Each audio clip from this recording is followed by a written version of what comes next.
Good morning to everyone. I think we can get started while we wait for Alejandro Pisanti to join us. He just wrote me he's on his way. So welcome to this first General Assembly on Community Connectivity. The event will be divided in 3 segments. We will start with what is meant to be a state of connectivity, having some ideas, some provocative thinking on why we still have 4 billion people that are not connected and what could we do differently. We will further analyze this in the second segment with some case studies, some stakeholder perspective on specific issues related to connectivity, and then finally in the last segment we will discuss together, we will try to crowdsource to refine the declaration on community connectivity that has been elaborated by the Dynamic Coalition on Community Connectivity over the past months. There are actually 2 main outcomes that have been elaborated by the Dynamic Coalition on Community Connectivity. This declaration, that by the way you can also go on the website of the IGF and take a survey to say what you think about the declaration and which points maybe could be modified. And the other outcome that will be presented on Wednesday at 10:30 is our first report on community connectivity, where we discuss governance of community networks and case studies of community networks. There are a lot of very smart and interesting people that have been contributing to this, so we will have the possibility to thank them all on Wednesday morning at 10:30. So to provide a couple of words of introduction, the reason why we have decided to have this meeting and also to organize a series of events over the week until Saturday, next Saturday. Actually, there will be a closing event at the University of Guadalajara, is that we all know that connectivity, internet access is becoming increasingly essential, but we also know that there are 4 billion people that are not connected yet, and therefore there is something that is not working properly. We have had different strategies that have been put in place over the past 20 years, 30 years, but 4 billion people are still offline. The majority of those people are low-income population, rural population. For sure, there are several kinds of digital divides, but the rural and low-income population are the most striking and evident digital divides, the more striking and evident population to be affected by digital divides. So to start the first segment, understanding the state of connectivity, we will have 3 heavyweights. We will start with Manu Bajwa from the department, the U.S. Department of State, that has been behind the Global Connect initiative. Then we will pass through Alejandro Pisanti as soon as he will come here. Alejandro Pisanti, for those who don't know him, is a very renowned internet activist and academic here in Mexico. And then we will close this first segment with Bob Frankston, who is he has been a pioneer on internet networking, and I think we can call him the father of home networking. So we will have a very interesting segment. I would ask to Manu to start while we are waiting for Alejandro to join us. Thank you. Thank you, Luca, and thank you so much to the Internet Society and APC for putting together this very important discussion and for its leadership in supporting the community and thinking about connectivity. You know, when we launched Global Connect, the initiative, September of last year. We launched it right when all of the governments were adopting the Sustainable Development Agenda, the 2030 Sustainable Development Agenda and its goals. And we did that strategically to highlight the importance of the internet in achieving all of the SDGs. And we also kind of, in order to catalyze action, highlighted a specific metric to try to connect 1.5 billion people by 2020. This is an international metric. It's one that has already been agreed to by all countries at the ITU Plenipotentiary meeting in Korea. And we wanted to basically try to construct an initiative that would help us actually achieve the goal. Sometimes you can get together in a UN setting and you can get together and identify certain metrics, but then to actually achieve them is going to require considerable stakeholder and government action. One of the observations that we had when we launched the initiative is, at the IGF, we're very fond of saying multi-stakeholder ism is key for internet governance, right? Multi-stakeholders, a common word that we hear. But with connectivity, we felt that there were key stakeholders who weren't at the table, and we weren't leveraging their talents and their expertise in actually developing solutions for countries. One of them was the technical community. We felt very strongly that organizations like IEEE, technical organizations, like maybe like Network Startup Research Center, that there were a lot that we could learn from them and really try to highlight the work that they're doing globally at the highest political level. We're not talking about ministers of communications with Global Connect Initiative. We really wanted to highlight this to finance ministers, heads of state. We wanted to say that the internet matters so much that you, a finance minister, need to be paying attention. And the common refrain we got was, why do I need to pay attention? Why is this important for me and my agenda? And so there was a little bit of education and highlighting that we had to do through this initiative, which was to really try to give this issue of Internet for Development connectivity the highest level political attention that we felt it really deserved. Another stakeholder that we felt was missing from the table were the banks, the multilateral development banks, the development finance institutions. Over the past year, what I have learned is that a lot of the banks are only contributing about 1% to 2% of their total infrastructure budget for ICT. 1% to 2%. World Bank, American Development Bank, Asian Development Bank, African Development Bank, 1% to 2%. Our starting position was that we think that this is too low. We don't think that this reflects how important the internet is to all aspects of economic growth and to societies as a whole. And we think that there's a lot more demand out there, but we need to kind of just help the banks identify the demand and also the countries understand kind of what do the banks have to offer. Today in the Americas, as we kind of do a scene setter, I thought it would be useful, and this is a very educated audience, and I'm really glad to have the opportunity to kind of provide this opening address. But a recent study found in the Americas that roughly 90% of the region is covered by mobile broadband.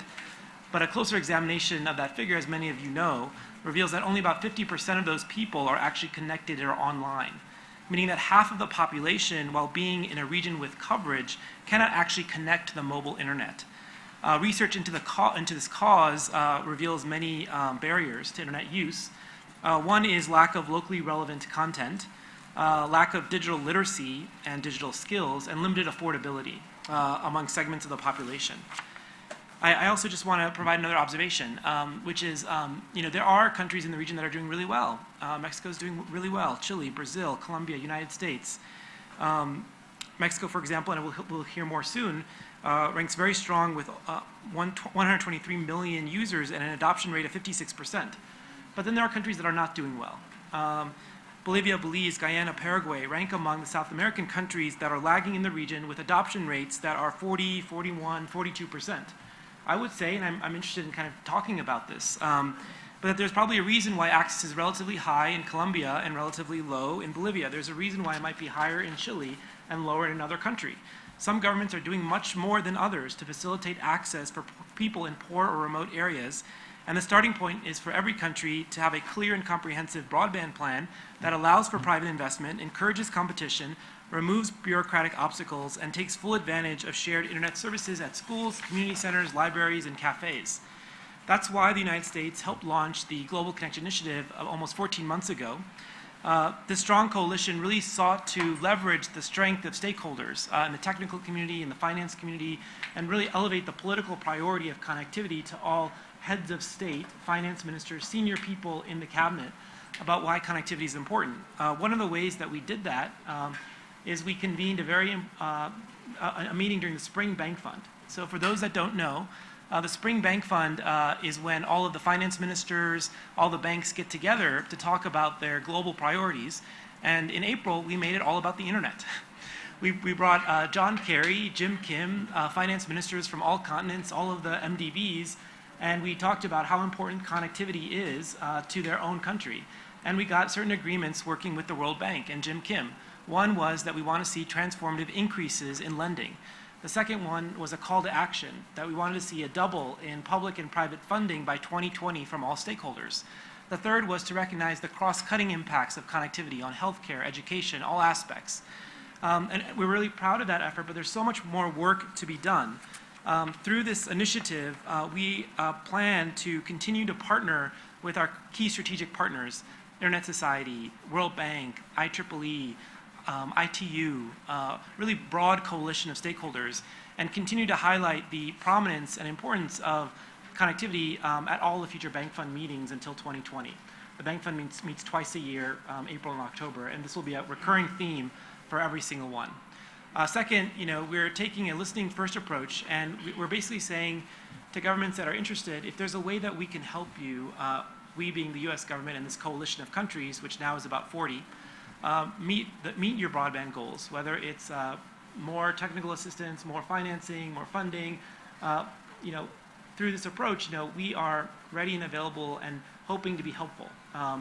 Since the launch of the initiative, the US government has announced almost $2 billion in financing and funding from organizations like the Overseas Private Investment Corporation, which has provided $1 billion in financing to Myanmar, to Kenya, to a number of countries in partnership with private companies.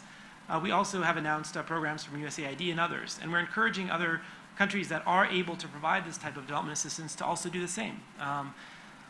But what I am most worried about, because I want this to be a conversation, is that there is so much interest today in connectivity with companies, with governments. There's so much talk.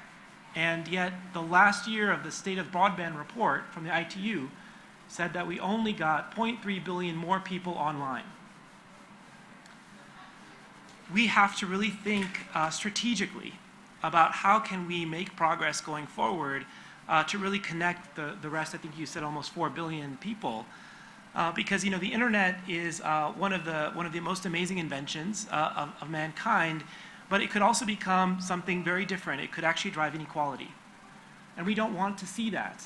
And we want to really work with everybody here at the IGF and going forward to think about what is it that we can do better to leverage the expertise in this room and at the IGF to really accelerate progress. So thank you so much for the opportunity, and looking forward to the discussion. Excellent, Manu, for having perfectly respected the time. So for those that are the end, there are still a couple of chairs here if you want to have a seat.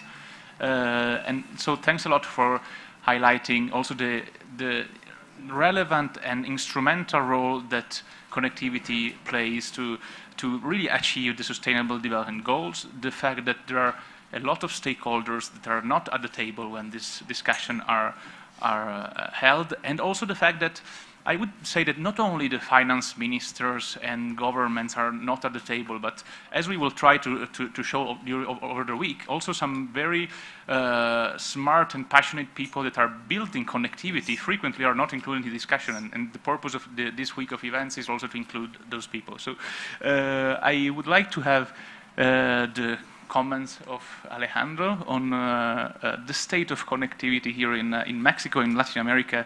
I know he has always a lot of interesting, provocative, and excellent thoughts on this. Thank you, and occasionally stupid ones as well, so I'll try to avoid most of those. My name is Alejandro Pisanti. If you still need that, welcome to Mexico. For my part, I realized during several conversations, please allow me 30 seconds before I get into the matter. I have realized during several conversations this morning that some of you may benefit from an additional word of welcome, which is welcome to the high altitude of central high plains of Mexico. It's not as high as Mexico City, but it's almost as high as Denver in the US. And at this altitude of 1,500 meters above sea level, in Europe, you only have ski stations. So if any of you feels dizzy, a headache, a dry nose, dry throat, or wobbly legs, if your legs fail you after climbing stairs fast. It's not the IGF, and it's nothing wrong with you. It's just the altitude. Take it easy for a day or two. Drink lots of water and juice. For the Europeans, I may add, and the Americans not that much, but for the Europeans, I may add, enjoy the orange juice. Once you see what we call a normal-sized glass of orange juice, you'll feel it's a barrel, and you'll cry next time you ask for a glass of orange juice in England or continental Europe. So take care of yourself, but this is going to be easy otherwise. And by day after tomorrow, you can enjoy all the tequila you want and fail at the attribution problem for what's making you dizzy. So thank you for your attention and patience. Community connectivity, connecting the poor, the isolated, the marginalized, faces many difficulties. People much more expert than myself, particularly Bob Frankston today, are able to talk much better about these challenges. But I would just say that considering the way that telecommunications have been built, considering the technologies that are mainstream and that are most business friendly for big companies and for big projects, even the physics is against us when we're trying to build. Let's say we're climbing a hill that has already been climbed through optical fiber, high density communications, etc. Getting every single piece of equipment or every person connected needs for us to deal more smartly with the physics of low power densities, difficult distributions of electromagnetic waves. Satellites have a lot of nice properties, but they are not always built in a way that scales well. And we really need to look at the different models, even at that level. Get gear. I mean, we know, for example, I hope Mahavir Poon is in this session. I think he was going to be present. Mahavir, it's an honor to speak to you. You should be taking the microphone. And a few others have been able to. He will take the microphone in the next Very segment. good. I shouldn't be talking before him. Hermano Pietrosemoli and a few other friends of ours have been able to extend Wi-Fi for 30 kilometers, though it's not the same use model because it's not the same distribution of signals. But we have to look even at the physical level, try to understand what the different challenges than you get with lots of fiber into city blocks where you have, you're going to be paying for it. The reason we have chosen that physics instead of this other physics is money and not only physics. It's much, and that's what I said at the beginning, it makes more business sense to do that with fiber than with distributed signals. So the economy has been built in a way that is not favorable to community networks. It has made us choose a physics that's not favorable.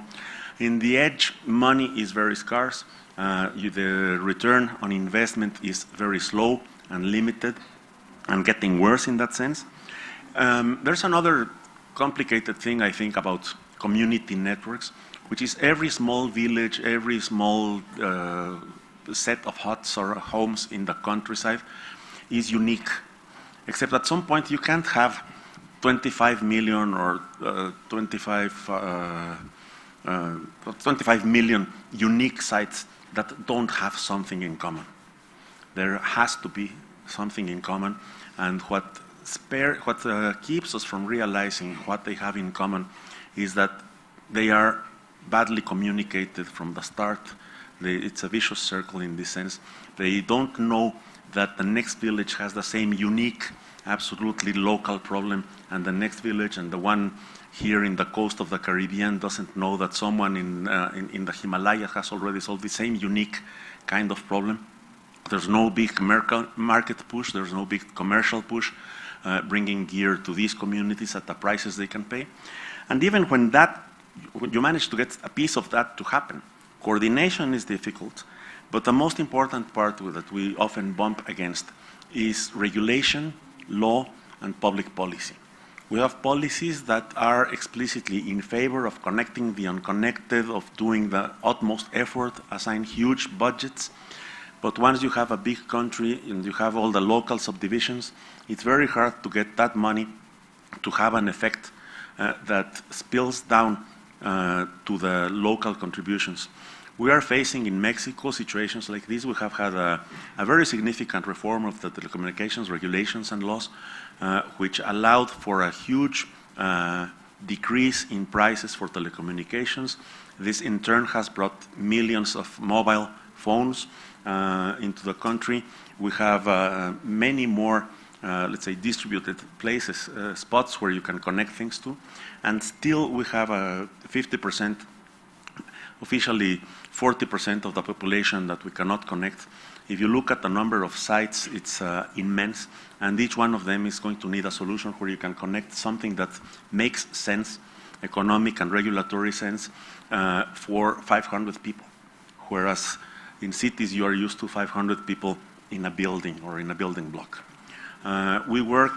Mexico works with telcos. Mexico is building a very complex backbone project, which is going to be a public-private partnership that will use the fiber that is along the electrical utility high-tension cables, together with a reserved spectrum in the 700 megahertz band, which has been set aside by a huge investment in the transition to terrestrial digital television. Digital television became a critical point in the Universal Access project because it freed the band, and it would really have basically totally freed the band in one night, over the night of December 31 last year. But there are difficulties again to be dealt with this 700 megahertz band. You need telephones that operate, you need mobile devices that operate on that, you need a lot of other things, and then the model for getting that to the people is mobile virtual network operators, that is resellers. This backbone, this big backbone, is going to be privately operated and will not be allowed to sell to the public, but will have to sell to intermediaries. So it's a complex architecture, and it even depends on some properties of the electronics of the phone, so that they can deal with multi-vendor capacities and so forth in the phone. So it's a complex project, and in the meantime also, I mean, even if it were something that's going to work fully and smoothly, it's something that will, for now, has had us 4 years working on it, and we still have millions of people who we are not able to reach. So it's not a complaint. This is basically trying to make an assessment of the situation on the ground. I'm optimistic mostly, but we find similar situations now if you go to more other developing countries. Whatever the model is, you still find that the edges are expensive, hard to reach, and filled with the wrong incentives. The last point is that many of us think that if it's bad business, then it should be subsidized, should be paid for by the government and so forth. And we get again into a space of wrong incentives, whereas on the other hand, we cannot get these communities to actually pay for the service as if it were a commercial one, because it takes some time for them to actually get some, let's say, personal profit investment from these expenses. Briefly, what we see on the ground also is very smart young people and very smart grown-ups who, with even a small piece of gear connected once a week when they go to market, are able to bring into town lots of information that helps them educate themselves, that helps them keep healthier than they would otherwise. And in some cases where a single message over WhatsApp now, previously over SMS, can make that big difference. If that message is the price of tomatoes, the price at which the market is buying tomatoes in the cities of Mexico City, Puebla, and Veracruz, so guy who's in the middle knows where to send his pickup truck to get the best price. Thank you. Thanks a lot, Alejandro, for this, and thank you for highlighting two very interesting points that I really like. The fact that there are a lot of very particular problems in every single reality. But to that, I would also say that I think that the effort we are trying to do, starting with this report, is to try to map those problems, because many of them, although they are unique, they may be similar. So knowing how people have faced and coped with those problems, and maybe have elaborated some innovative solutions that could help other people that are in the same situation to solve the problem. And another very important issue is about policy. The fact that it is not only, and here I join what Manu was saying, it is not only the fact of having very brilliant, young, smart people willing willing to do things, it's also having a regulatory environment that allows you to do things, and I think we will see more on this in the next section. Then I saw that Bob was already boiling in the a couple of minutes ago, so I'm sure that he will have some remarks on this. So please, Bob, go ahead. Okay, I'm glad I'm listed as provocative, so I can just start out. Let me ask a question. How much can people afford to use a sidewalk? Because sidewalks and roads are very expensive, yet we make them affordable. Matter of fact, they're free to use. They're very expensive, but they're free to use because you recognize sidewalks are part of the basic infrastructure of a city, and it doesn't make sense to charge people for walks. There is a business model of sidewalks, is where you charge the communities for using the sidewalks as a whole. Now, I could understand why we're stuck in the narrative of telecommunications, because for the last few millennia, you would basically had a business of carrying messages for people. You would give a postal worker a message, they would carry it intact. Telegraphy was like, telegrams were like freight. Even telephone calls needed careful management. But the internet is a complete break for that past. And I think we've wasted 20 years putting fiber all over the place. We could have done this all over the initial copper by changing a few inexpensive line cards, because the internet is not a thing. It's not a place you access. It's a technique we use to program around to create our own solutions. Now, when I say that, it doesn't make sense. I mean, how can I compare the internet with concrete? But, I'm a programmer. I look at the raw material, see what I could use. And one story I tell is when a group of us, after a night of programming, decide to go out and get breakfast. And I don't know whether you know American French toast is. Apologies to the French for the name. But the diner was told, we're out of French toast. We asked, are you out of bread? No. Are you out of eggs? No. Are you out of milk? No. He just didn't know how to make French toast. So he gave him the software, the recipe, and we got French toast. The key is that we had access to the raw materials. We didn't accept his we can't do it. And that's really what software is. And over the years, we've developed the techniques for us to create our own solution at the edge.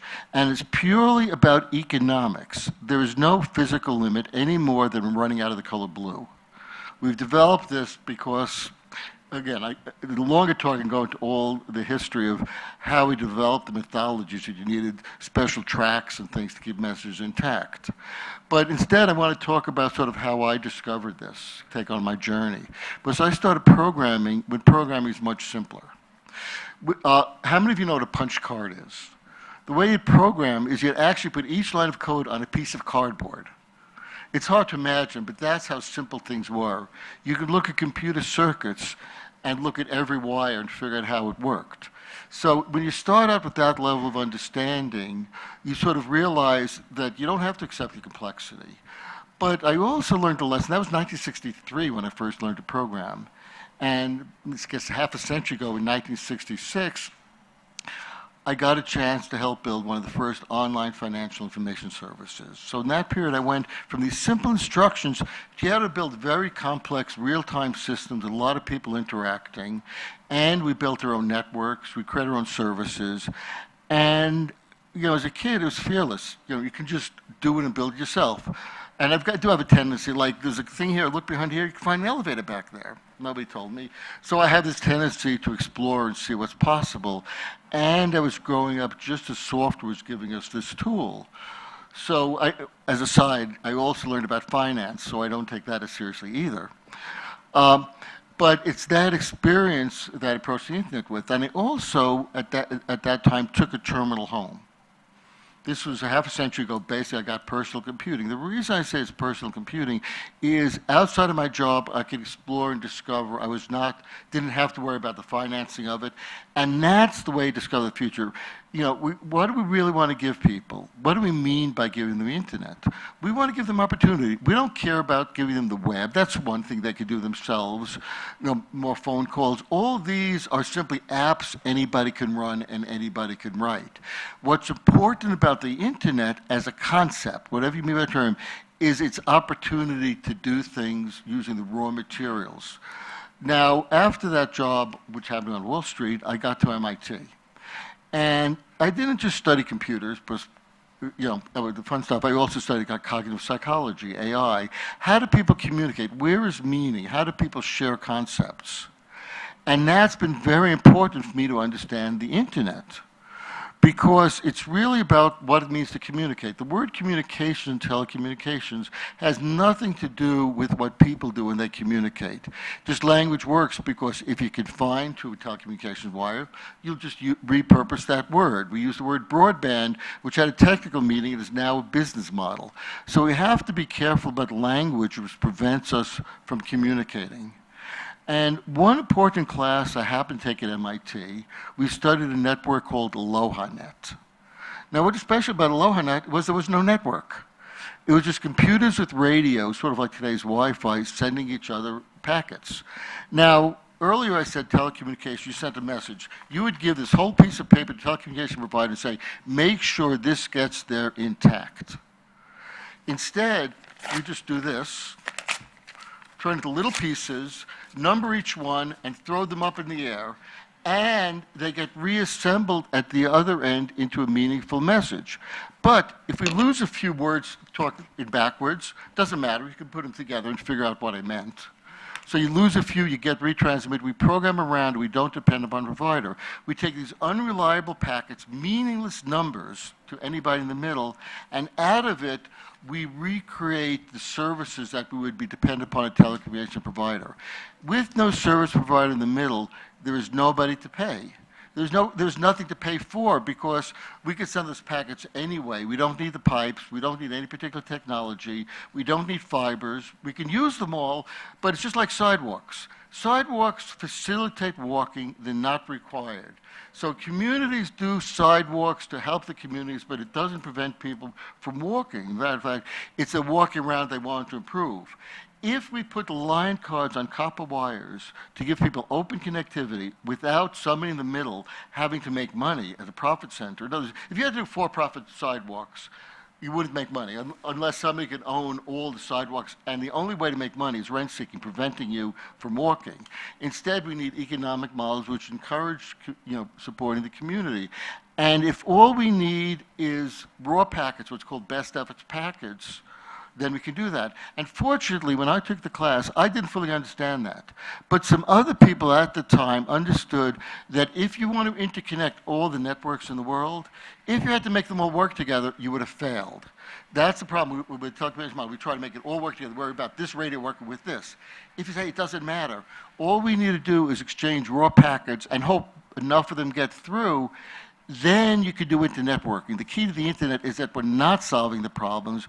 We're simply giving this raw material, and we're not trying to short connectivity. We started out with these separate networks that got interconnected, and it was simple to do this interconnection local networks. And it's understanding how that best efforts work that gave us today's internet. The problem is, as with AlohaNet, we can make it look like telecommunications so it can maintain the old narrative, but it's a completely different thing. There's nothing to pay for and nothing in the middle.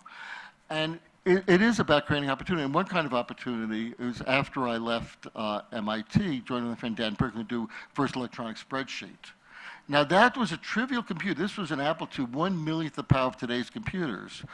But we took the intermediate out of the loop. People were able to work directly with numbers themselves. They didn't have to explain to a programmer.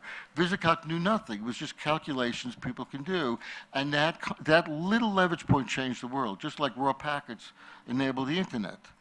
Now, Luca mentioned home networks, because eventually I found myself at Microsoft. And Microsoft wanted me to move to Seattle. My wife wanted to stay in Boston. You can guess who won. So I called my house the Boston Area Research Facility and set up a home network, because it's trivial to set up networks. Though at the time, we were told networking needed professionals. I didn't know why, so I set upon, when I was at Microsoft, removing anything that made connectivity hard. Thanks to software, I can do that. But at that time, we had a thing called broadband just coming in.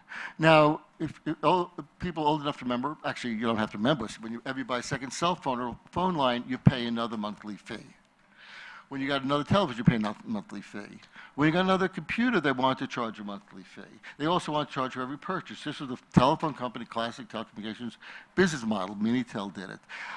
I didn't see why. I connected my computers to each other and just needed one connection to the rest of the world. So I basically put in the or support for the now familiar router at the edge of the house. So all you need was a tunnel to the rest of the world. Now the phone company can no longer charge you for new connections or anything, and AT&T's business model collapsed, but that's minor, except to them. Just to give you a sense of how reversed that paradigm was, how many of you know what a dial tone is? Nobody remembers the dial tones? You know, you would get the dial tone was a signal for the phone company that they could handle your phone call. So I had some work done on my phone wires, and the phone company was puzzled. They heard a dial tone, but it wasn't coming from them. It was coming from inside my house. I was generating that service myself. So basically, you know, I gave you know, people control of their own connectivity, and that's really what it is: connectivity from the edge. Now, okay, so let me tell you another story that's really helps understand what the internet is, how different it is. In 1998, my mother wanted to send a toy to my nephew in Seattle. She was in New York, so she gave me the toy. And if she gave it to the transport providers, the postal services, which like giving a message to the phone company, they would have had to carry it across the country and everything. She gave it to me. I said, it'll be there in an hour. And in fact, the toy went from New York to Seattle in less than an hour without existing in the middle. No energy used, nothing, no meaning in the middle. Now, some of you might figure out how I did that. I sent the Radio Shack part number to my brother, who bought the toy for his son. Now, you could say, well, that's not the same toy. And that's really what the phone companies would say, because they don't know the purpose. But I knew that it was the same toy as for any useful purpose, and that's liberating. And the internet, where we connect services outside any network, where there's no service provider in the middle to second guess you, allows that innovation. And that's why if we use existing copper wires, remember the internet started with dial-up. The web was with dial-up. The speed came because we made it about video, because video gives perceived value, but the actual value of a single message, whether the price of tomatoes, whether you're having a heart attack, is infinitely higher. Yet by trying to make the connectivity a profit center instead of make it like sidewalks, we prevent people from discovering new value. And by not understanding software, we don't see that it's actually just wires, radios, things we can do ourselves without depending on a provider. And once communities understand how to do that, they're liberated. And it's really teaching communities how to create their own solution. For example, if you have a single cellular pipe coming into your village, if you share that as a resource, that becomes a resource. Instead of every time you have a phone, you have to register it. And also connectivity locally is just as important connectivity to distance. This is what Ultimundo is doing. So, you know, if you want to manage your crops, you want to communicate among your neighbors, that doesn't depend on connecting to the rest of the world. So we really have to remember the internet came from local connectivity at the edge rather than connecting everything from the center. And it's about knowledge, the knowledge of how to do it. Nobody has to do it for you. We're not dependent on providers. Once you understand how to solve this, anybody can do this networking by themselves, and they can share that expertise. Now, as a longer talk, I'd also say it's not just about communicating, it's also about APIs. In other words, when you've got a train schedule, you want to ask, you know, Google Maps how to get through. Think of all the information you can get about where you are, the train schedule. All that's very expensive. GPS, billions of dollars, yet because it's free to use, it's transformative. What we have to understand is the difference between free and free to use. If we fund things with models that don't prevent discovery, we get value for society as a whole. What we need to do is educate people how to create their own solutions and how to, you know, help others. I argue we have the physical facilities just about everywhere. It's amazing where cellular phones are. If we take those same facilities but change the economics without changing the physics at all, we'll get abundance. Now, the physics will change. That dial-up phone wire, A USB cable, that gives you 20 gigabits over copper. The people who say you need fiber do not understand how hypergrowth works, how Moore's law works, how markets work. We'll discover how to get that performance, and the simple idea of sending the part number of that toy instead of the toy, that's the trillion-to-one improvements you get by simply knowing how to do it. And I worry that all this time we spent on focus on fiber has created stakeholders in the past of telecom rather than empowering people to create their own solutions. And that's what we need to do. We need to empower communities to work locally, to communicate among their friends. Then we can do apps. It doesn't, we don't have to guarantee voice is going to work. The market will drive capacity. The reason we have voice over IP is we tried to experiment. We created two systems. One was the current SS7 phone network, the best system in the world, guaranteed phone call quality worked, and was very expensive, which was built for that purpose, and can do voice wonderful. We did another experiment, it was the internet. We just said, we don't care what happens. Accidentally, it gave Tim Berners-Lee the chance to do the web. The web drove capacity. We discovered voice worked as an accidental byproduct of the web. And not only we got voice, we got video, and there was nobody to charge you for it because nobody was doing our favor. And that's a dynamic, but it's very hard to understand because it's indirect, and all we've taught about cost and effect is backwards. So how do we, the question is, how do we create opportunity? How do we empower people to create their own solutions? And how do we get that understanding of this new literacy out? And basically, this is our new infrastructure, which comes from understanding, and it's a disconnect from basically the previous world of telecommunications as a service. And it's almost like saying, you know, people doing their own social networking rather than having arranged marriages. Thanks a lot, Bob, for being very provocative as usual. I really enjoyed it, and I think, I mean, the very important message is that the paradigm that we have had so far is not the only possibility. So the internet, one of the greatest thing about the internet is that it empowers the edges and allows people to do whatever they want, basically.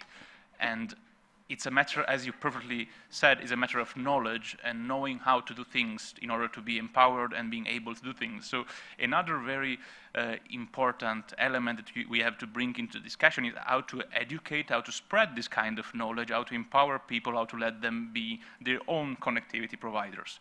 So with all these very excellent initial comments, I would like to open the floor for comments and questions before we pass to the second segment.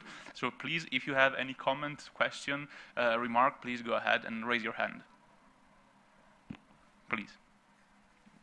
We can take 3, and then we will go back to the panelists. Please, Pedro.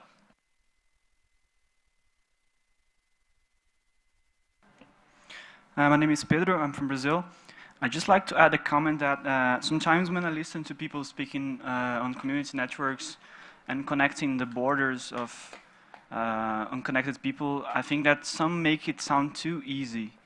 I hear my friend from Mexico speaking, and I can see all the problems he raised relate a lot to Brazil. The differences in geography, the technicalities of each region, it makes it really hard. I'd like to just point a comment from Bob, yes. You mentioned making sidewalks affordable. Where I come from, making a sidewalk is reason for mayor to be reelected because it's not affordable at all.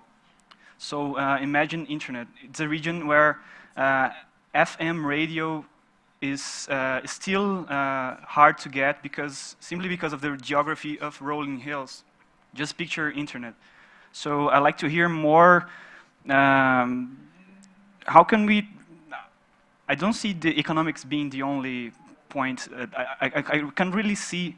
Please convince me that economics are enough to change it, because I see huge problems in specificalities of each region that are just too significant. I think that rich countries, they both have more money, and they are also really small and concentrated, and makes community networks a lot easier than, for example, somewhere in Brazil where you can walk for 100 kilometers just to get to another person. Thanks. We can take 2 more questions or comment, and then we get back to the panel. Hello. Me? Yes, I'm Luis Martinez from Mexico, and I cannot agree more than our colleague from Brazil that just spoke. Really, after all this experience working in community networking, what I have learned and my team has learned is that economics is not the solution for networking and bringing people into the internet. The real challenge is cultural.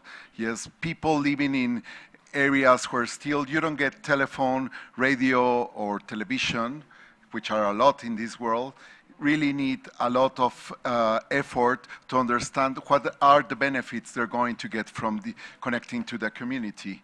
Hence, the orography, the world is not flat.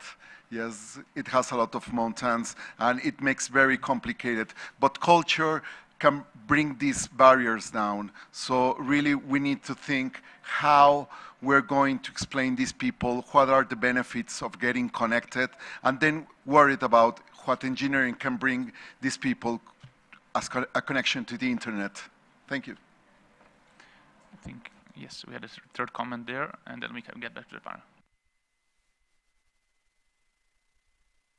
Yes, perhaps going into the more specific technical problems of connectivity, we talked, I agree, I'm Juan Ortiz from Argentina. I agree with my Latin American colleagues about the economic difficulties.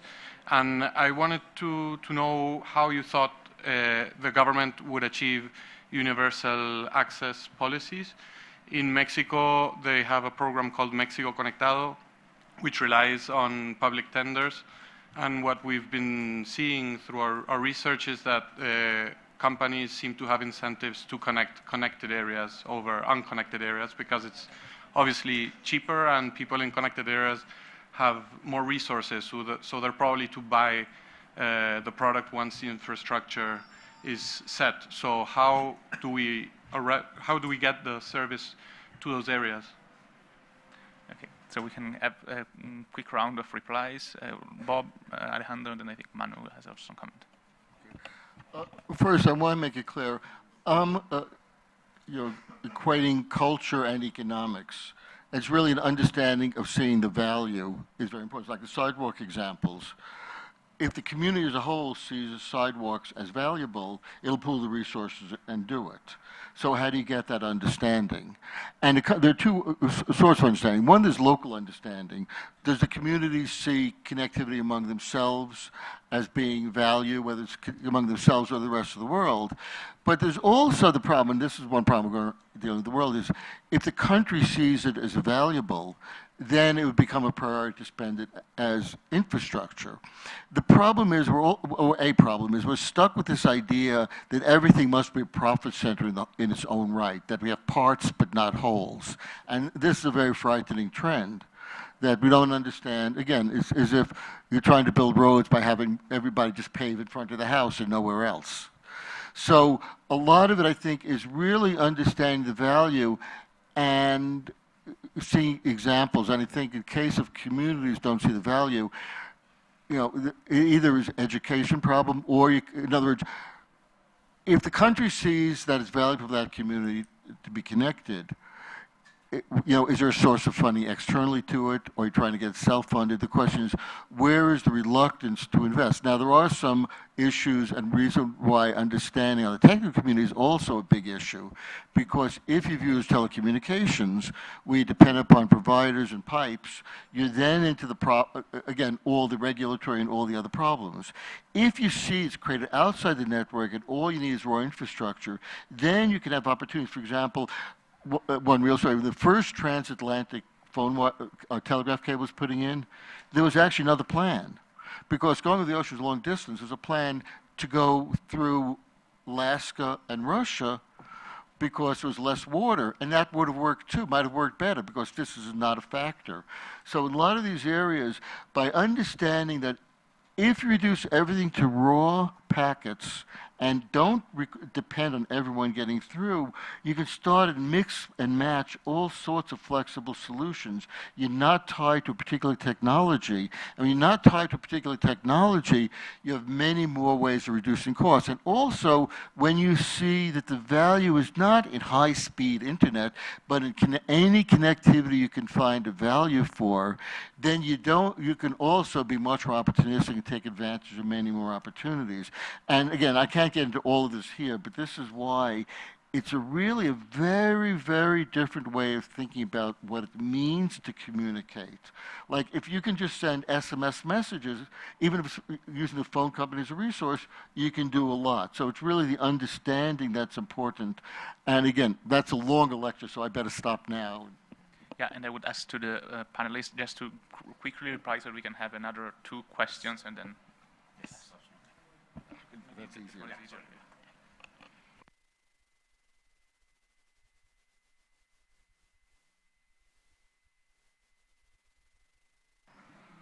I am very glad that this is Alejandro Pisanti speaking. I am very glad that Luis Miguel Martinez has spoken here. He's people don't know, but we're very good and close friends and work together a lot. Luis has done some very good work connecting communities in Mexico and also setting up radio stations, community radios. So we, through him, in the chapter of the Internet Society in Mexico learns a lot. I really think that this room needs a round of introductions because a number of the people who are here are absolutely stellar and key in their roles in not only in Mexico, but the ones I know in Mexico in particular. We have the community networks person who is Eric Huerta. We have someone from one of the telcos here. So we can really have this dialogue if we open it up. Very briefly in response to what has been said right now in this round. Pedro, every country except Vanuatu and Tuvalu has long distances overland, great altitudes, and deep ravines. There's almost no country that's a compact geographic unit which is easy to communicate. What I meant to address, the way I meant to address this is that we have 25 million unique problems. When you have 25 million unique problems, there has to be some way to split them into 3 or 4 classes. So we will have the places which are hard to communicate because actually the towns are close geographically, let's say in distance, but hard to reach because there's a ravine or a mountain or mud in between, or it's hard to reach because it's a set of small islands like you have in the Caribbean or in the Pacific. But you can reduce this to a few classes of cases and begin to see what works. And we should be doing much more use of what has already been done, which is the Green Book, and the Internet Society, and Jane Coffin is here, are rewriting it or updating it. So that Green Book tells you basically how to analyze your community, say, okay, which is my case, and just start working. Now, this is not easy, as you said. It's very hard. And you don't have the money, and as Luis said, you don't always have the culture for the people to know what they do to it. But the other thing that I think will help us think more clearly here is to segment the problems. To use, like you know very well, in software development, good use cases. If you don't have good use cases, you have no chance to get a good result. So you have very poor and illiterate people, like Luis mentioned, who don't even know what the value of communicating at a distance could be, or that's our Western white person assumption, city person assumption. But in that community, you have a kid who went to junior high in a town, lived in the school itself or in a small house, and this guy needs Facebook. And it's not only that, it's not a capricious desire of feeling westernized. It's actually the way he can reach the knowledge he needs to do some things, as email was a few years ago. So we have to do use cases, and we have to know that some people need one text message a week with a number that says what's the price of tomatoes, and other people need full, rich multimedia communications in order to be effective. And once you do that, you have the cases like in Nepal, like Mahavir and others, which have done the long-distance repurposing of Wi-Fi, and then whatever you do, when there was the earthquake, the ISOC chapter did something stellar first, which was just providing power for people to recharge their phones.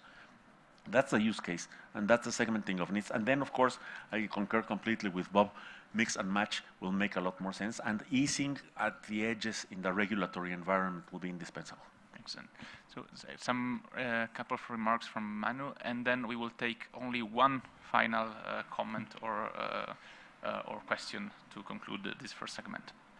I just want to fully associate myself with some of the comments we got from the audience. Always your name is very important. I want to fully associate myself with some of the comments that we got from the audience. One of the struggles that I've had, and that many people have had, is that there's this misimpression that the private sector and the market can solely connect the rest of the world, rural areas. This is actually a misconception that a lot of people have in very powerful positions, and there needs to be an education campaign of highlighting the importance of public-private partnerships and different approaches. It's kind of frustrating to have these conversations with people about it, but I think we could use help in trying to really educate senior-level policymakers. And I think what you are doing with your scholarship with the book is a good first step, really trying to socialize case studies that have worked, playbooks that have worked, provide some guidance to communities. The only other comment that I wanted to say is that the United States is still struggling with these questions as well.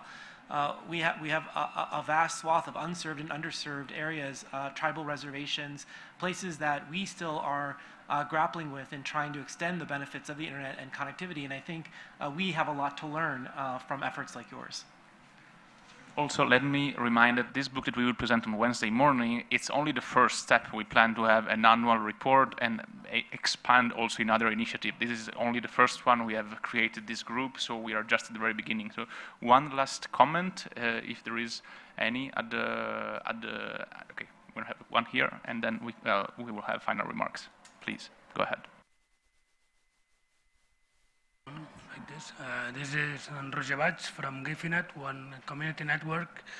The comment is about the strategy. I suggest not to limit community networks to connect the unconnected, but also to recover some of the spirit of the internet as a whole, and regarding sovereignty on infrastructure and so on. It's a general strategy. I think we can do community networks with Wi-Fi, as mentioned on the board, but also with fiber. Why not? We are doing so. There are many people doing so, and also in the exchange points and so on. Just a comment. Yes, and exactly, and Roger is involved in the Gifinet network, which is one of the brightest examples of how people can do things themselves. So if we have, do we have final remarks from the panelists? If not, we can pass, being extremely on time, and pass directly to the second segment that will be moderated by Jane. So I will switch, we will just switch for 1 minute places so that Jane can moderate easily.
If you can take your seats, we'll start in about 1 minute. Thank you.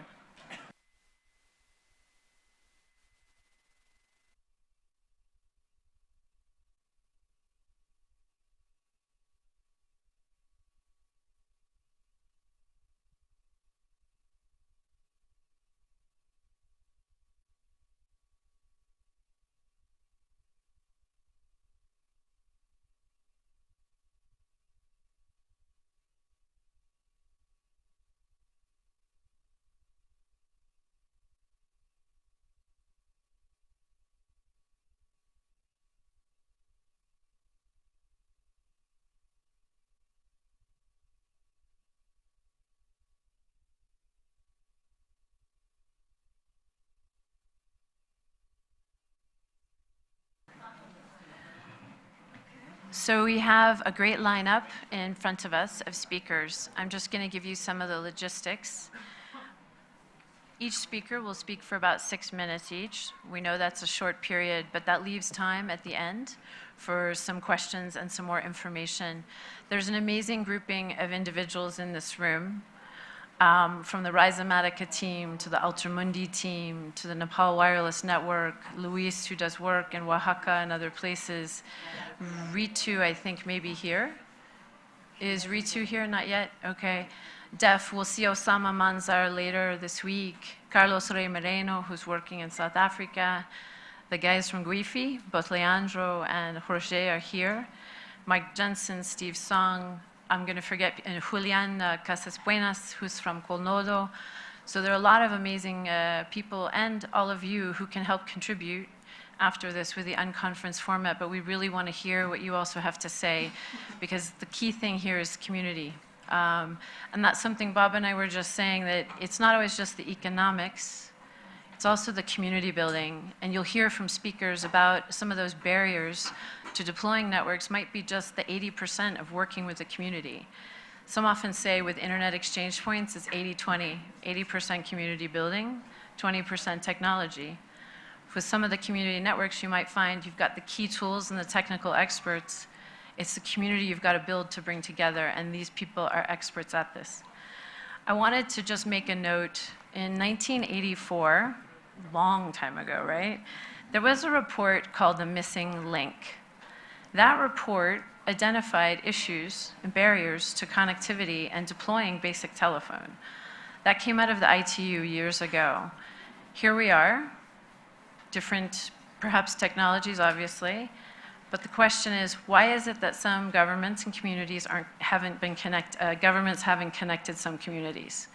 If we identified these problems 15 years ago, I would say that, quoting Vint Cerf, the internet allows for permissionless innovation, but why are there so many permissions we need? Why is spectrum so hard to get for community networks? Eric Huerta and the team at Rhizomatica, Peter Bloom, have come forward with probably the first community network license we know of for spectrum. So why is it that we have to be allowed to provide connectivity to people who are at the margin and the edges, who we say we want to connect the next billion? And our teammate here, Raul Echeverria from ISOC, our global VP, often says, is it the first or last billion we're trying to connect? So we're going to move forward. You don't want to sit here and just listen to me. But I did want to say that there's a key thing happening with development. The community networks are actually taking the place of some of the massive development projects that went on. We have small pockets of people providing connectivity. So I would say we have a challenge to the development banks. Why are you making these loans so high with your percentage rates? Let's talk about grants. Help the people that actually build the networks, right, with the funding. If you give them high-priced grants, the high percentage rate loans, this is difficult. So let's think about grants versus just loans, yeah? Okay, so we're going to turn it over first to Natalia Foric. Natalia is working with American University. She has a study out. Where is Natalia? Can you raise your hand? Excellent. So over to you, Natalia, 6 minutes. And thank you very much. Thank you so much. Thank you, Luca, for the invitation.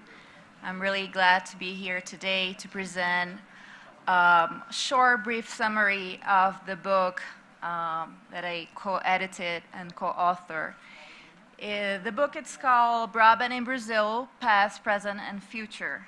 We talk about different aspects of policy regulation, the institutions that allow for broadband in Brazil to be developed, and also we talk about some really interesting case studies.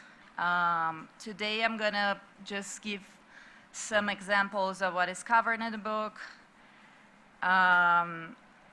And also, actually, I wrote a chapter with Luca. Thank you for that too, Luca. The book has 23 authors covering all these issues. And first, I want to raise an interesting aspect of the Brazilian last mile access. In Brazil, we have a lot of medium and small operators. Medium and small ISPs, much more than in other countries. Actually, nowadays, we have 5,000 medium and small internet service providers in the country. Given the size of Brazil, that's actually, one of the main ways in which we are reaching out to areas with lower connectivity. And this is certainly helping digital inclusion too. How did this happen? How did it get to this point in which we have so many small and medium internet service providers? For several years, we have had differentiated telecom operators from what they call and internet providers, right?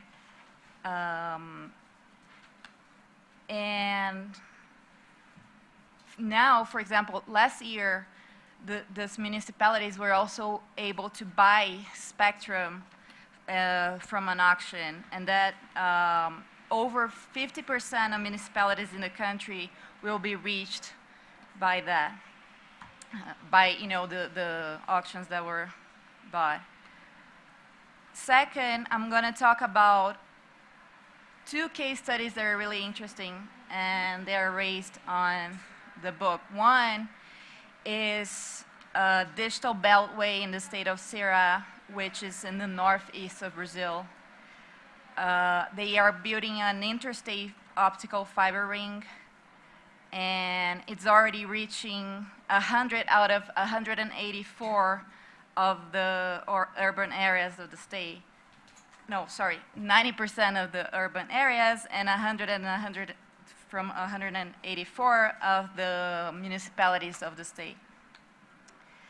It's the fastest public broadband network in the country, and it was done through a public-private partnership between the state government and the private sector. They are not only, through that, they were not only able to reduce the cost of the capital expenditure of the state from $15 million in 2007 to $2.6 million in 2015. Not only the capital expenditure of the state government, but also they are now leasing access fiber to private sector companies, which are also providing more competitive prices in the state of Ceará. Another example of a case study we have in the book is the fiber in the favela. Favela are the poor communities in Brazil. Rocinha is one that is based, it's located in Rio de Janeiro. It's actually the largest one in the country.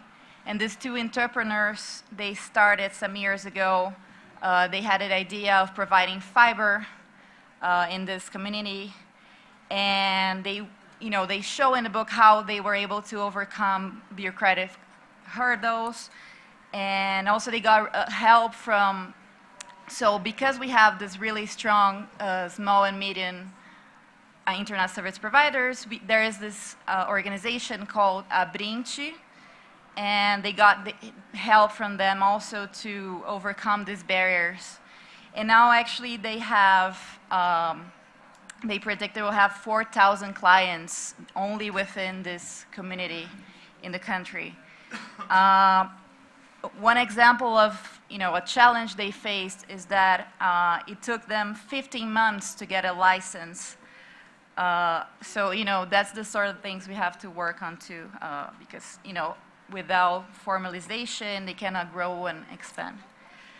And lastly, the chapter that Luca and I have written talks about how much we need to improve our spectrum management.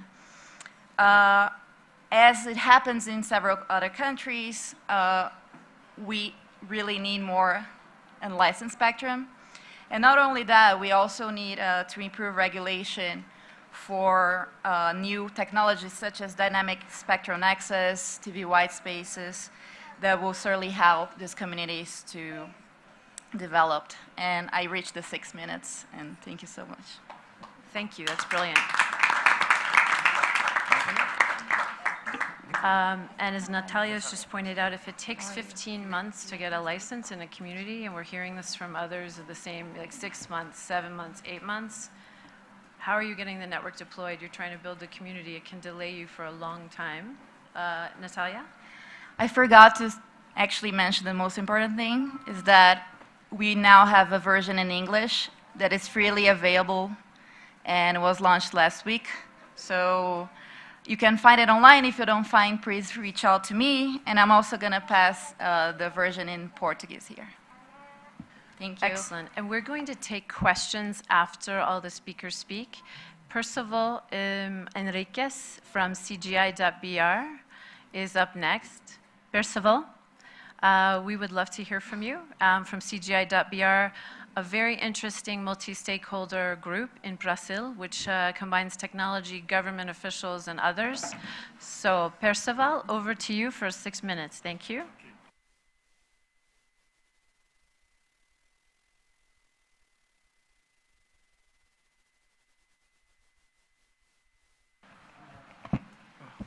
Hello, everybody. I have 2 problems. The first, I don't speak English. The second, we not translation in the room. But I will try read. Let me let you read together the presentation. We have 1,039 million people in Brazil with access to the internet. But this access is not homogeneous, it's not regular in our area. Only 4 companies have 18% for our connection in Brazil. But 20% this connection in Brazil is 6,400 small ISP. Is unique case in the world. Is one case in the world is one special case of Brazil. The next, okay. The National Association Digital Inclusion is have 7 years, created 7 years ago. We solved this problem. This problem. Organized community, local government, and important small ICP for making the last mile, itself to make it last mile. The next. The action of the ANID is in the territory of the Brazil. Our action, promote the action to provide the development of network in Brazil from Rio Grande do Sul to the Amazon region.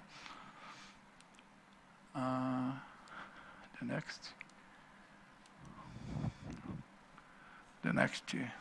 Okay. This material that you have by boat to the island Bananal, the Ilha do Bananal, for the installation of the tower of the network that connects Belém, Pará State, to Macapá, to go to the Amazon forest. Our towers in Ponta de Pedra, Pará State. Oh, okay. Next. 100 meter this tower. Oh, donkeys. We use donkeys for transporting to our material, including the ore, the stone, cement for the concrete In mountains, we don't have machines, tractors for accessing in the vehicles. This preservation area, this mountain, we have this friends.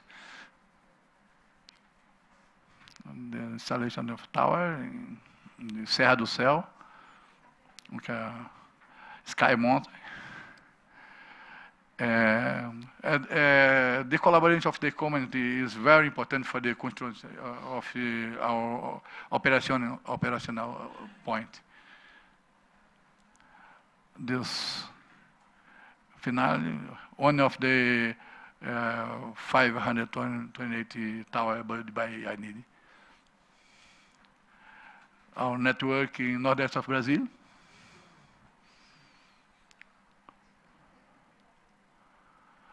While training in a 5-year project for last mile.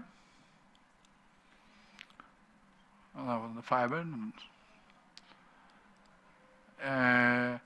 This is one example, the installation in the fiber to the home, and the output of João Pessoa operated by a small ISP. It is a very sustainable project in optic fiber, the popular houses. Another project we have is Jones, Wi-Fi public in place for collective use. If the home is the home is mal,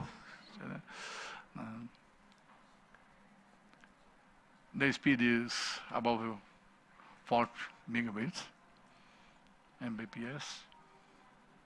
In the access with smartphone in the public Wi-Fi place. Another project, digital Latin space. So when Indian in the Ribeirinhos community.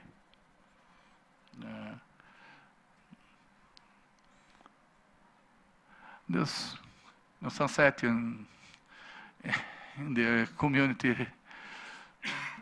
Taubaté. Final, our effort is resulting in 20 gigabits traffic in internet exchange point. The internet exchange point. This is a small city in interior of Brazil. The small city in interior of Brazil. It is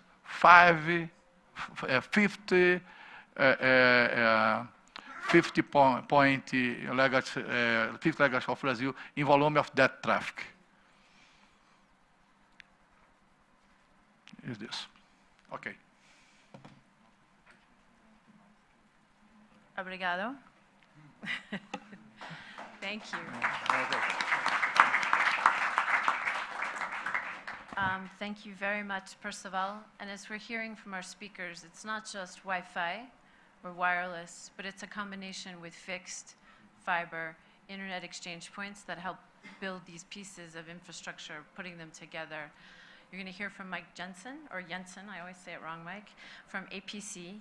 Mike has worked on many, many projects around the world, from internet exchange points to regulatory to spectrum. Mike, over to you. Thanks, Jane. I think the first point I'd like to make is that when we look at this issue of connectivity from the lens of community networking and building communities connectivity, it's not just a matter of connecting the unconnected.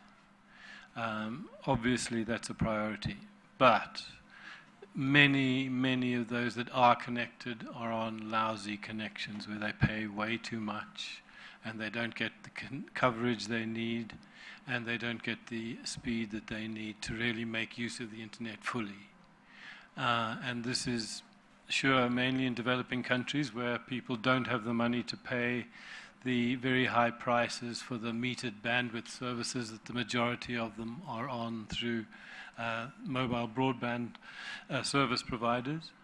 But also in developed countries, it's quite easy to drive out of an urban area and find you're back to an edge connection with almost no bandwidth, or people in rural areas who can't get a decent DSL connection. And all of these people also need to have a better connection, and that's something that I see as part of this whole community networking initiative.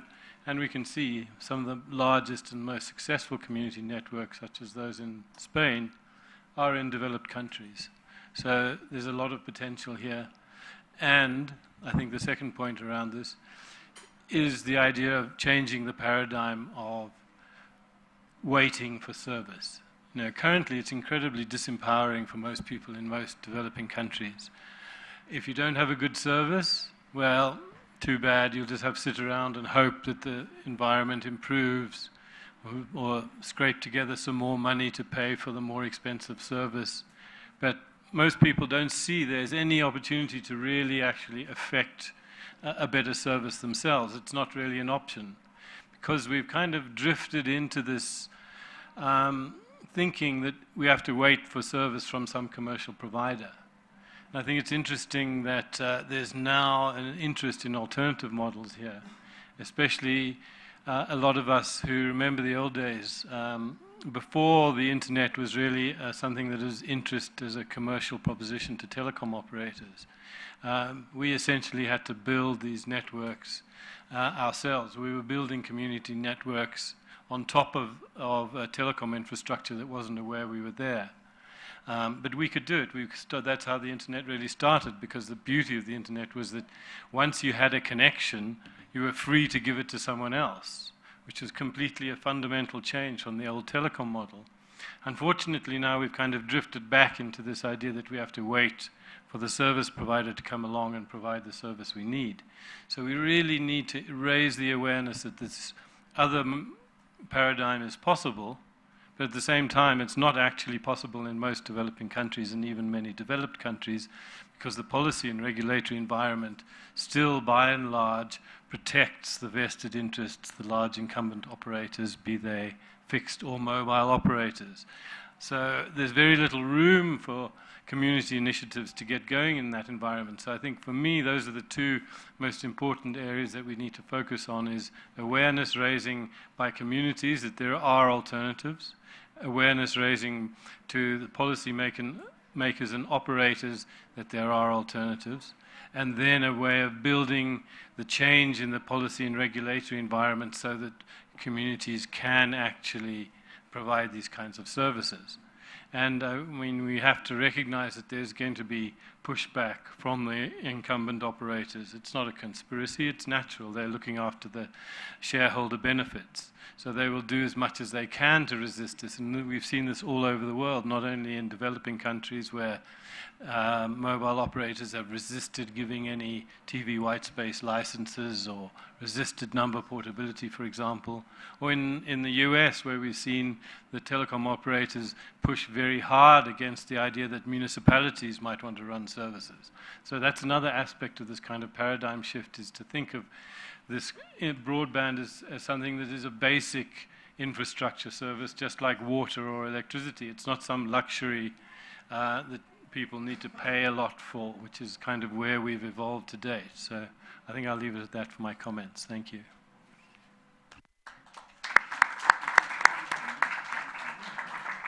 Mike, thank you very much. And when you're talking about lousy connections and the time it takes, and again, this issue of why do we have to wait? And I think that's what, there's so many people in the room who haven't waited. And Mahabir Pun is one of those individuals who didn't wait. He's from a high mountain village in Nepal. He's going to tell you his story about the work he's been doing with the Nepal Wireless Project. Over to you, Mahabir. Thank you. Okay, thank you, Jane. Let me tell about why we need a community networks in Nepal. I think most of the people who are working in the community network, have the same problem. The first problem, the reason I started, community network in Nepal is because, no commercial service provider were interested to go in the rural areas and bring internet. So there was no choice. The reason they were not going is because it was not, commercially viable for them. They were not going to make any money by spending a lot of money to build the infrastructure. So that's the one reason I started building community network. Second, the area where I built community network, in that area, the mobile went, after several years, after many years after I built the wireless network. Even if there is mobile, access in some of the rural areas, most of the services they are providing is just the voice. There's no data services. Even if there is data services, it's very slow. It's just 2G. That's why the focus of the mobile services operators are just to provide voice service, not the data service. That's why I got involved in bringing internet in the rural areas, using Wi-Fi technology. That was way around 2000. So doing this, what I have seen so far is, doing this. Even if I have built, wireless networks in the remote rural areas, there are challenges. The main challenges is that of the technology. The technology that we are using is, Wi-Fi. We are using 5.8 gigahertz for the, point-to-point, backhaul, and 2.4 gigahertz for the last mile connectivities. And most of you know that, using this Wi-Fi technology, the big challenges is the line of sight, which is not a big problem in the especially mountain areas, but it is a big problem in the plain areas where there are many trees. So we are using that technology for bringing internet. But now, after working 14, 15 years using Wi-Fi technology, now I'm trying to test the TV wide space technology. It took some months, about 4 months, for me to get the permission from the government to use the TV, some band in 18 megahertz band in TV wide space technology. So we are doing a pilot project right now. So we'll have to see. But I think TV wide space technology will be much easier for us to get this remote villages connected to the internet. And then where I have heard in the media that there is another new technology coming, live high technology. I don't know much about that, but if it comes, I think that would be very helpful as well. So the model that we have been using so far to get this remote areas and rural areas or communities get connected is it's not that successful.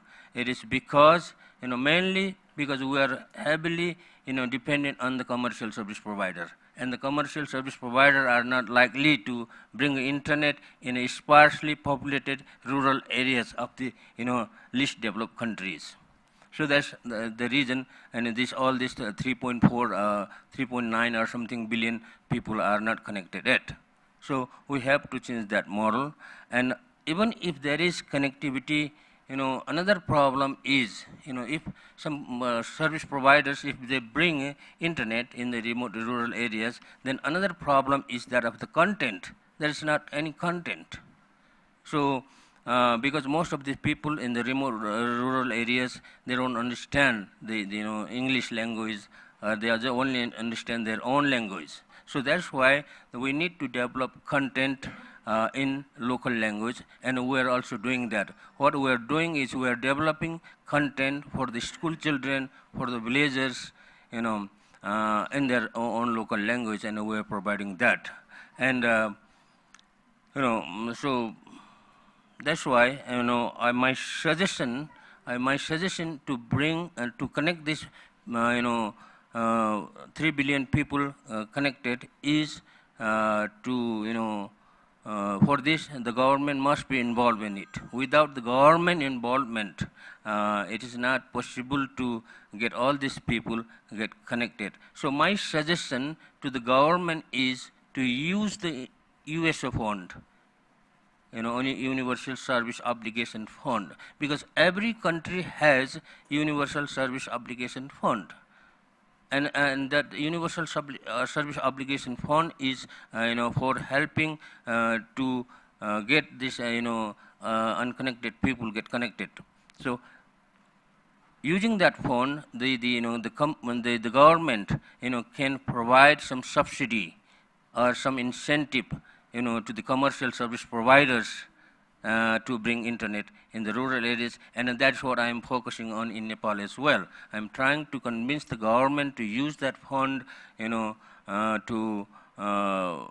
make involve this commercial service provider to bring internet in the rural areas. So that's what we are doing, and also another problem we have seen is in the rural areas, in all the developing countries, it is not possible to bring, put fiber cable in every villages.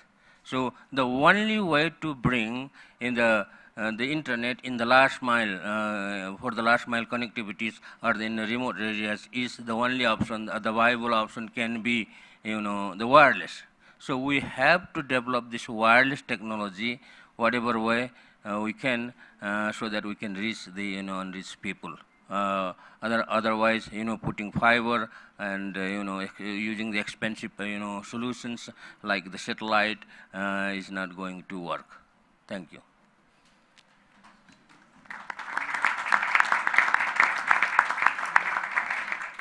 Thank you very much, Mahabir. We're going to turn to Nicolas Ershanis in a minute. But I do want to say, I think, Mahabir, you've identified a new paradigm where we're talking about the small community networks working with government to change the viewpoint of government for public-private partnership assistance. So Nico, who does work in Argentina, is going to talk to you now about what he's doing from both a technical and a community building perspective.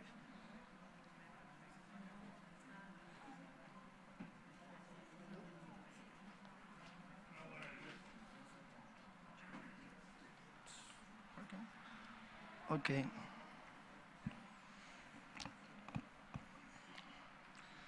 So, this just one picture. Sorry. This just one picture of the network that I would want to have online shown. So, well, I'm Nicolas from Altermundi, from Argentina. I won't be sharing that much today about our model because we have many activities. I hope those of you who are not aware of the activities regarding community networks that we have during the week, there are these papers circulating with all the information. Please ask for them. First of all, I wanted to ask, because I feel that we assume that everyone here knows what community networks are, and I want to be sure about that or not. So please raise your hands, the people who is listening about, hearing about community networks now, but didn't know about them before. Please raise your hands. Great, great, great. Okay. Well, that's very good. I know many faces here of people that are actually working with community networks, but we never know what's the auditorium, right? So I wanted to raise some of the things that have already been mentioned. First, I want to make clear that our focus in Altermundi is not about billions of people. We are not related to connecting the next billion or all those kinds of programs, which we don't share much. We think there's a basic problem about exactly about economics, about the unconnected people is not a problem of connectivity for us. Mainly the disadvantaged communities usually don't just have a connectivity problem. They have many problems like access to health or proper housing and so many other things. And this is all related, and it's about the model, about the socio-economical model we live in. So when Alejandro was saying the decisions have been mandated not by physics but by money, that's the point. People who don't have money don't have access. They don't have access, they don't have good food, clean water, etc. And so, to me, when some people talk about we need to connect the whole world, but then we are not talking about ending poverty, then that's a big problem. And what I think is what we think in Altermundi is we need a shift of paradigm. The paradigm of concentration we live in is what is moving us towards these decisions and is what's creating these models, not only in the internet, but in many other areas. Well, the people that cannot pay for a service are just not served. And this is the market, right? So what happens? This is the reality. And then some states or some other actors, mostly states, start thinking about, oh, how do we connect all these people that cannot access through the market? And so there are different initiatives, and it's not only the states, because of course there are a number of companies that just want to get people online so they can be new consumers for the services. And so this starts creating, to me, two different sets of strategies.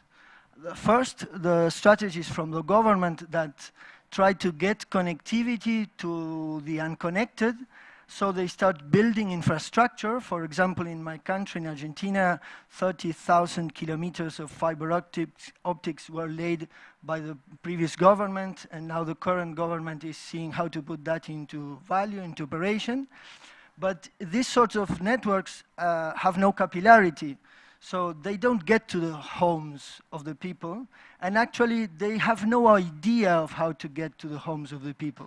I mean, I have talked with the officials in charge of these projects, and they really have no idea about how to get there. They know how to get there in medium towns, or where they can find local operators, small operators, maybe even cooperatives, which in Argentina there are many.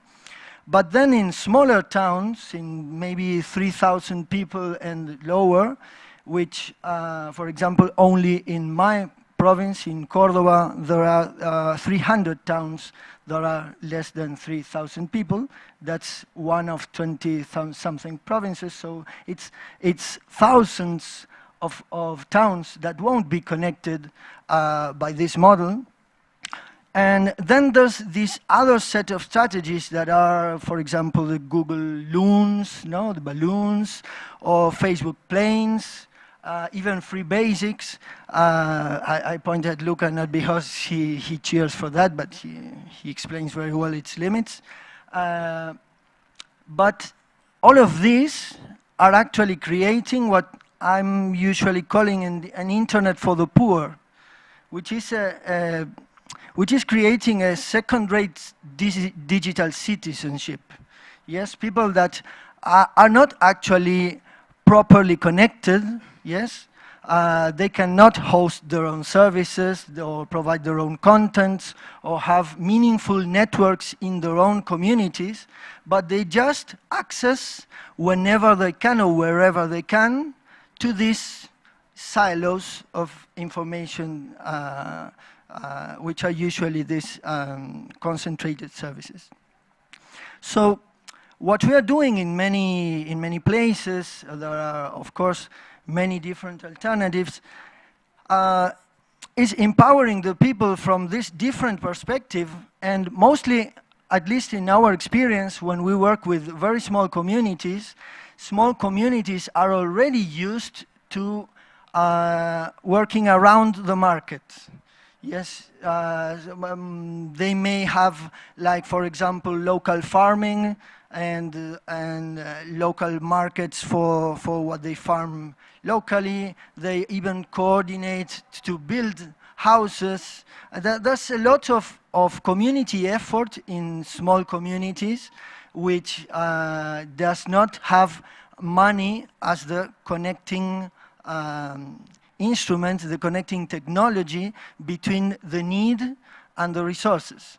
So in these places, it's more natural for the people to say, if we don't have a network, if we don't have connectivity, we can build it ourselves.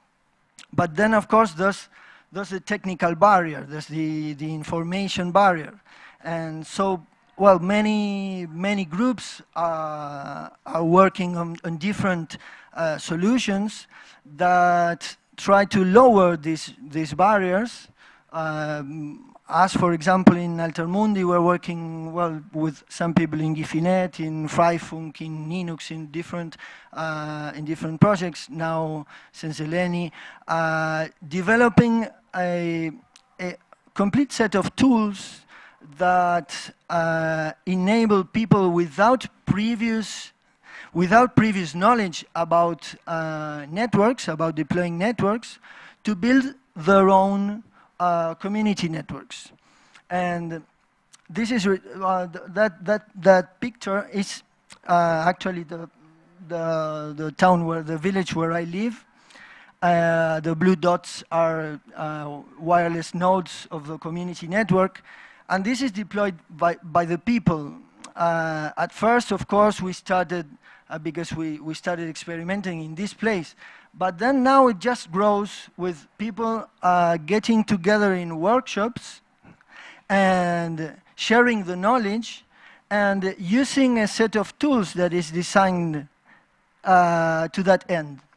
So the only thing these people does is download a firmware that they will install on regular routers, and then they install these routers in outdoor casings. They point antennas using a web application that just tells them what's the signal level to each neighbor. And that's all they need to know to build their piece of the internet. We believe, yeah, Tamara is here. Under the table. Is the next generation building infrastructure for us? Usually my daughter is making a mess around me. So, well, that I wanted to share that. Of course, we will be talking a bit more in depth about these technologies, these solutions, and of course, everyone who's interested about knowing more about this, just contact us, please.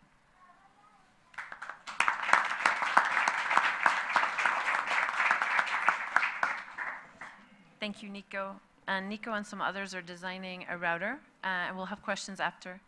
We're going to have Leandro go up next, but many of the people in the room are designing technology. Steve Song has done this many years ago with potato mash, or mashed potato, sorry. And you can talk to Steve about that, not me. But the other guys are thinking about how to use new technology to help propagate and connect. So take a chance when you can to talk to them about what they're doing. So Leandro Navarro from Guifi. Guifi is an amazing project, started, I believe, in Barcelona, but both he and Roger can tell you more. But we're looking at wireless, Wi-Fi fixed, and a community of people that are working to build connectivity, both in urban and rural areas. So Leandro, over to you. Okay, thank you. I have several hats. One is the Guifi community that I'm a member of. But another is like I'm also a researcher in in community networks, let's say, for the last maybe 7 years or so. First of all, I think just a bit of rephrasing the typical sentence of connecting the next million or billion. I think is we have to let that billion to connect themselves.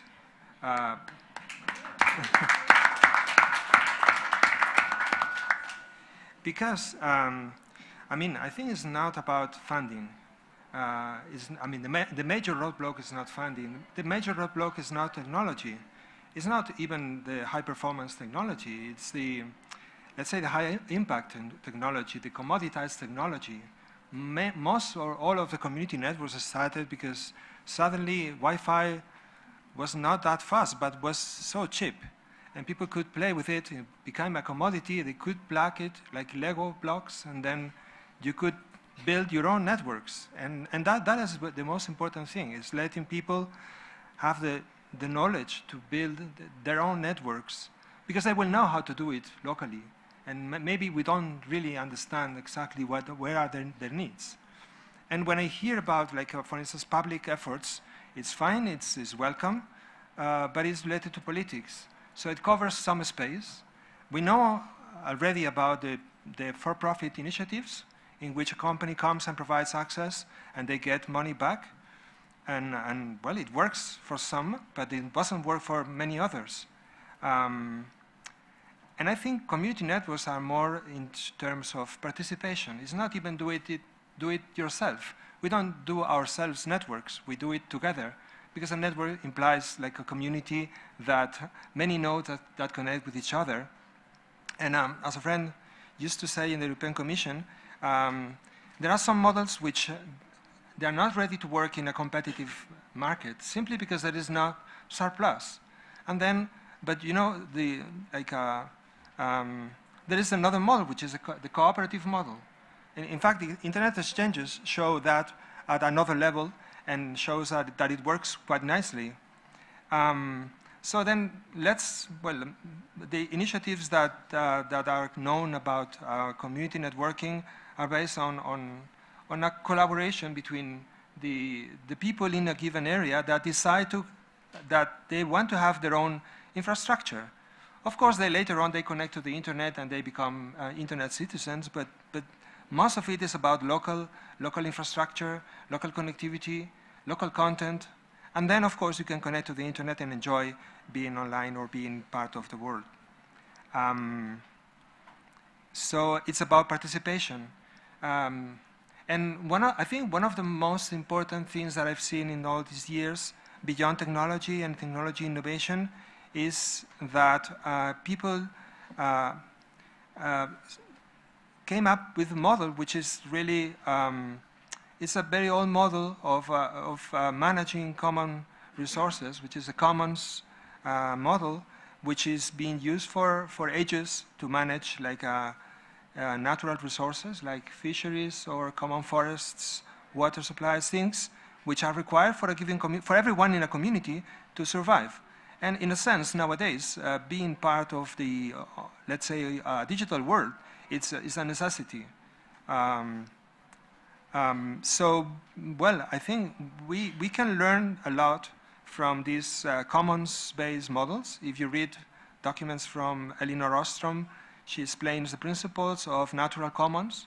And what communities have done, community networks have done, is to find how to translate that model from natural resources to artificial resources, which are digital, which are material as well, that these infrastructures produce very cheap connectivity, and that connectivity is what keeps people connected. So I would say that the most relevant innovation in community networks is this kind of governance model, this participatory model in which everyone can build its own access to the network, can manage the sustainability of the infrastructure, can participate, and that participation can be collaborative, but also when you go from nothing to an infrastructure, then you can start doing business in it. So you can have a life, you can earn money, let's say, to live your life, and that creates, that bootstraps an economy. in a given place. And then, maybe then, there can be commercial providers coming and provide service because people have more money than they used to be at the beginning without that infrastructure. So it's about developing infrastructures, developing connectivity, and then and the return that goes to the members of the community, not to a third-party company that extracts value from them. And sometimes I've heard that community networks, they provide some connectivity, but I found out that in some cases they provide the best connectivity. We did some studies with Measurement Lab, and we found that, for instance, when you look at, for instance, the upload average bandwidth available for customers in Spain is given by Gifinet. So Gifinet is the best provider in Spain in terms of upload. Or if you go to the UK, the best gigabit connectivity in the UK is given by a community network in the rural north. It's not given by BT. Why? Because, well, in the rural north, all the investments go to provide the best possible service. So they are getting the best connectivity that probably you would never get in London. So I think it's not just a cheap way to getting connectivity, it's a sustainable way to create local value, to let people participate in that infrastructure, and probably get the best possible service that I think would never come from outside. So that's my comment.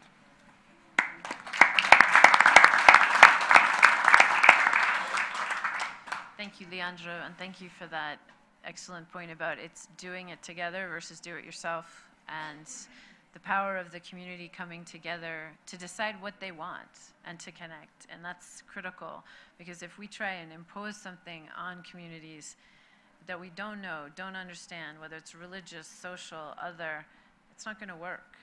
We've seen this, as you said, with IXPs, but it's so critical with the connectivity you're all providing and the work that you're doing. We have about 18 minutes. So we're going to take some questions. We're going to have some of the folks that spoke answer or respond, or anyone around the table. Steve, Eric Huerta, Henriette, who's here as well, and any of you, just jump up. There's a roving microphone. So Eric, you've been waiting patiently. So I'm going to turn to you. Oh, come on. And Carlos next. But so Eric, please.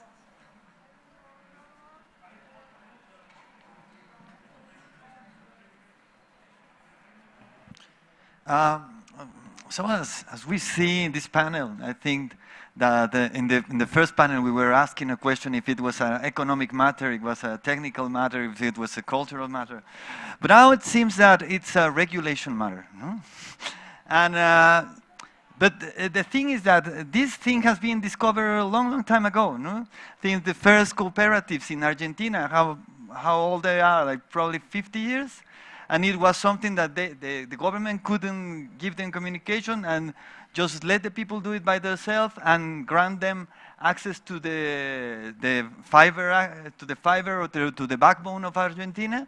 And then they grow up and start giving service to those areas where the company, in that moment, the government company, couldn't get access. No?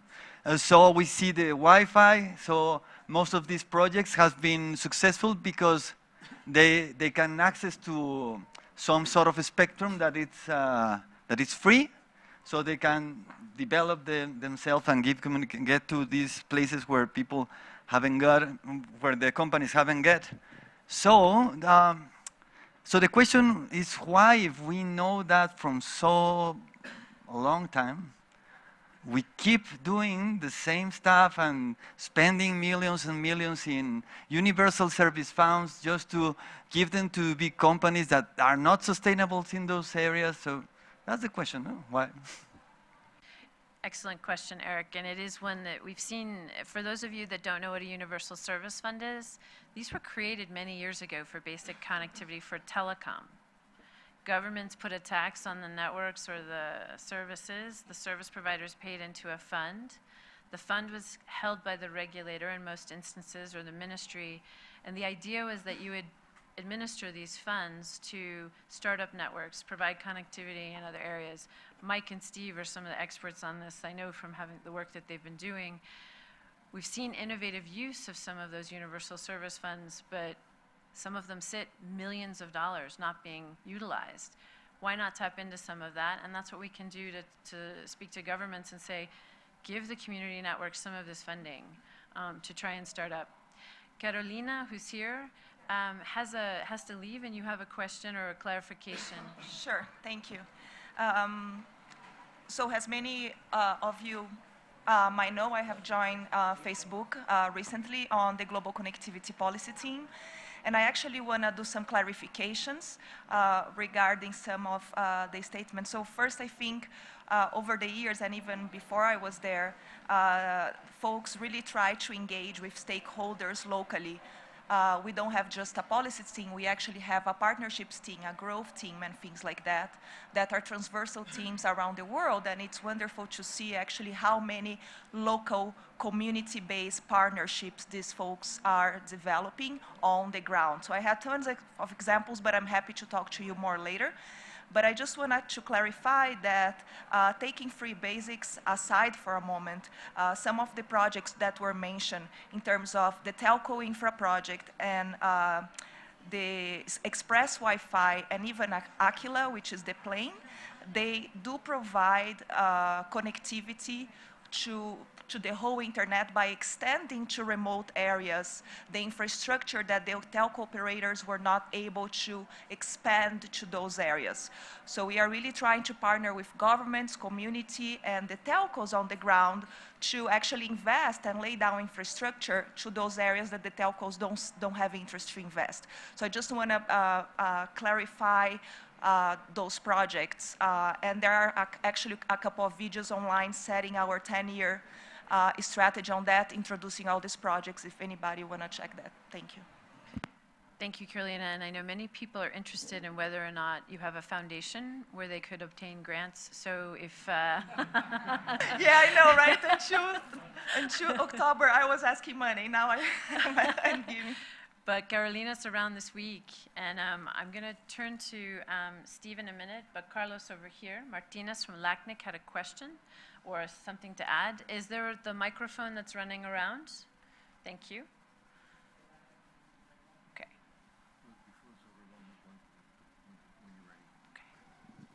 Hi, everybody. This has been a very enlightening session for me. This is actually my first in-depth contact with the community network community. I have somehow a long story in the ISP community, but I've been working in LACNIC, which is one of the RIRs, for 6 years now. As you know, the RIRs are the organizations who actually assign IP resources and ASN numbers to networks. And you guys operate networks. And I see that a lot of effort, a significant amount of effort that the community network community puts on is related to last mile connectivity, right? I mean, actually delivering packets to people, which is of course probably the most difficult problem that you face. But I understand that in the end you want to communicate with the wider internet, and at some point you need to deliver packets to the wider internet. So please don't forget that. And remember that if you use private IPv4 space and you sit behind a NAT, you are a ghost in the internet. You sit behind a much larger networks with different priorities and with different requirements and with different expectations. You don't have independence in the network. So to be, I would say, a full citizen of the internet, you need your own IP resources. And this is what I wanted to say, but I want to add something else. Please help us. Please help the IRRs understand your needs and understand how we can better help you. Because, I don't know, this is very unfamiliar territory for us, right? We are used to deal with large telecom operators, large companies, and so on and so forth. But our communities are open. The IRRs, the 5 IRRs have open fora you can contribute to, and you can actually present your problems and perhaps help us create policies that will better allow your networks to own your own resources so you can be full citizens of the internet. Thank you. Sure, and bravo, Carlos. And Nico wants to add something, and Peter, but I do want to get to Steve and Henriette. Carlos, another Carlos. But just a reminder, the internet exchange points have gone to the regional internet registries to get address space for management at the IXs. This is a bottom-up process in most of the RIRs where you come and you're the community. You go to the RIRs, help formulate policy by coming in with ideas that the community will agree to. Carlos can help you walk through that, but you also have others here, I think, from AfriNIC for the African region, Aaron, which is some of the English-speaking Caribbean, Canada, where there are rural community networks, United States, where, trust me, there are networks there too. But also, so LACNIC, AfriNIC, Aaron, APNIC, and RIPE NCC, they're all here. So take some time. If you don't know them, come up to some of us, we can introduce you. I'm gonna take a speed round, 1 minute for Nico, 1 minute for Peter, and then over to Steve. I think it's less than 1 minute, but just wanted to clarify that Altermundi has its own IP resources and autonomous system number, and I think it was the first community network in LACNIC to ask for the resources, and we set in fact, we don't pay for our resources, and we have to renew every year a commitment that we made that we would send information to LACNIC about how we are actually using, deploying IPv6 and using the resources to renew this. And I think it would be actually great to have the RIRs consider the case of community networks, to make this a standard policy. That's where we need a policy for that. Yeah. And we need your help for that. Great, I'm here. And think of it this way, if you come to the RIRs and you're getting a policy together, one more thing you can take to governments and say, look, we're getting IP address space from the RIRs, we've gone through the process, next we want some spectrum. Now, that can be tricky. Peter, a minute? Or they do, I've got a list, yeah? Okay, but actually Steve's song is before that, he's been waiting patiently, so Henriette, you're in the queue. Steve, over to you. Okay. I just want to pick up on a point that Bob made. I mean, his metaphor about sidewalks, I think, is profoundly important. This notion of thinking about ICTs as infrastructure versus thinking about them as a commodity. But I think one of the most important places to apply that is not so much on wireless spectrum, which is important, but in the other aspect of what enables community connectivity, and that's backhaul. And right now, certainly in sub-Saharan Africa in the last 18 months, there's been an explosion of Wi-Fi networks. I mean, there's no other word for it. I mean, Wi-Fi is everywhere. Community Wi-Fi, government in Kampala and Dar es Salaam announced, free Wi-Fi access, and that all happens because they're sitting right on the point of international access. But the minute you try and extend that out into rural areas, the cost of national backhaul networks is prohibitive. It denies you access. And state investors, attempt to solve the problem by building national backhaul networks. But the problem is when they decide, well, how should we price it? They look to the private sector. And that gives them no clue as to what the pricing of that infrastructure is. Because when you talk about, maybe 96 strands of fiber, right, with virtually infinite capacity, with a 20-year lifespan, the cost of, a gigabit of access is maybe $1. You're talking about something that, in terms of the strategic value to the country, the pricing should be of a completely different order of magnitude. And it comes when you stop thinking about it as a commodity that can be sold for the maximum amount and start thinking, what is the infrastructure value to the country? The second point I want to make is that I don't think a single service provider is sufficient. I don't think it's enough to have one point. If we've learned anything from the arrival of high-speed undersea cables to the shores of African countries, is that having a single cable is a very, very dangerous thing, because it's fantastic, but the minute it's interrupted, it actually, is critically disabling because there's no way around it. So diversity and redundancy of access is equally important, I think. Thank you. Thank you, Steve. Oh, hang tight. Thank you, Steve. And critical thing is, many of you know, I hope, right? Some of the undersea cables, critical part of the internet, right? The traffic doesn't fly through the air between country to country, right? There's swimming involved, or undersea. And the more of those pipes are built, and as Steve is saying, if one's cut, we've seen that happen when it was cut off Kenya. The traffic was rerouted all over the world. Long-haul traffic costs are high, tricky. Peter, you're up next. Sharada, I think you're after Peter, sorry. So I have Peter, Sharada, Henriette, Carlos Rey Moreno, and a thing from Bob. Is there anyone else? Can we do speed rounds, like a minute each? Peter, you're up. Yeah, thanks. I just wanted to draw one of the statistics that the gentleman from Brazil shared with us, that 80% of the internet in Brazil is provided by 4 companies and the rest by 6,000 something ISPs. I think that in our experience, I work building networks and communities most days of the week when I'm not at meetings like this. And that's how the rest of the world is going to get connected if it's going to happen. It's going to be smaller efforts. It's not going to be the large companies. So the question is, how do we create regulation? How do we create policies that actually allow that to happen? I just had the chance to go to Colombia and go to a community in a region called Cauca, which is quite a rural area. Number of hours by road, and then a number of more hours by mule to the place where the place is going to be. And on the mule ride there, I crossed paths with the local ISP, which was another person on a mule named Robinson. He's the local ISP, and he was going off with his antenna strapped to the mule to go connect another house in the middle of nowhere to the internet.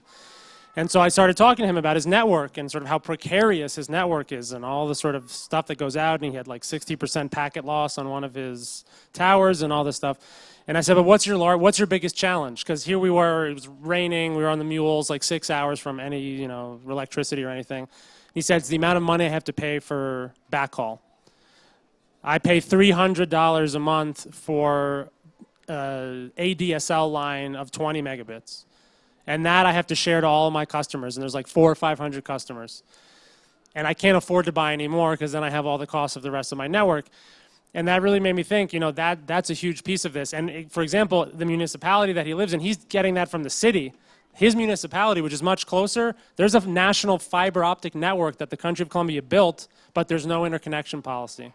So there's a lot of infrastructure out there. We just need to figure out what are ways that from the bottom up we can meet that infrastructure.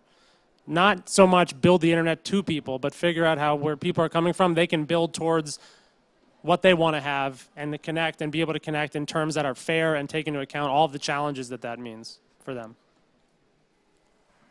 Awesome, and that was Peter Bloom from Rhizomatica. Sharada, up for you, a minute.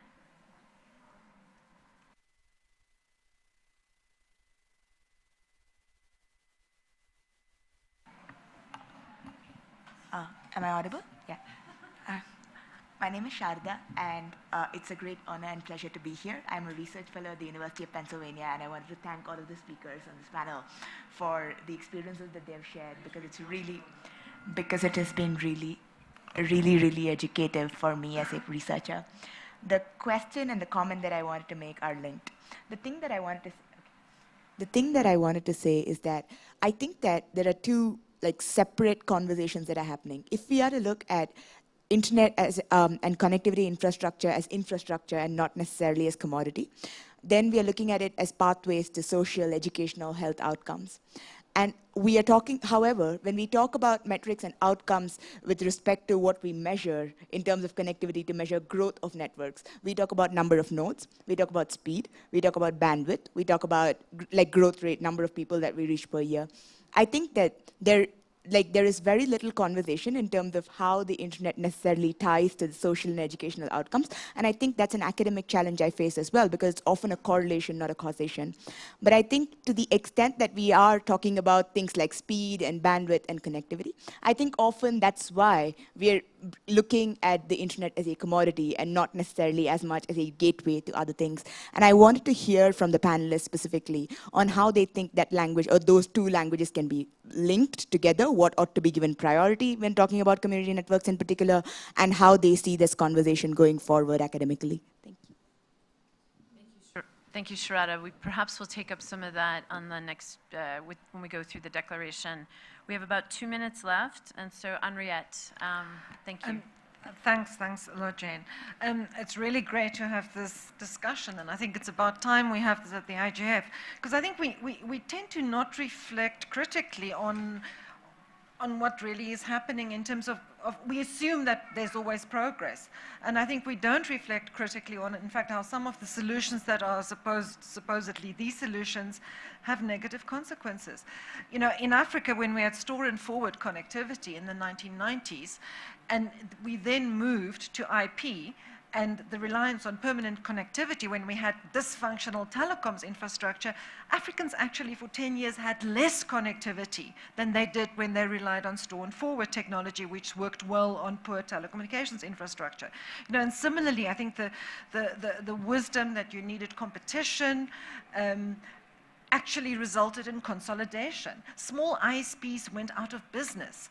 And so small ISPs, which now that there is more backhaul, could be doing so much to provide last mile solutions, were killed by how the internet industry evolved and how policy and regulation evolved in the early 2000s. So I think just it's important to have this kind of critical reflection. Similarly, telecenters, which assumed this integrated community ownership, community-driven model of connectivity, also went out of vogue. I think the mobile operators, of course, have a lot to answer for in terms of telling policymakers what the right approach is. But, you know, I think just this story and the fact that we are talking here about community networks, about local ownership, about integrated models, should be a real wake-up call for the IGF.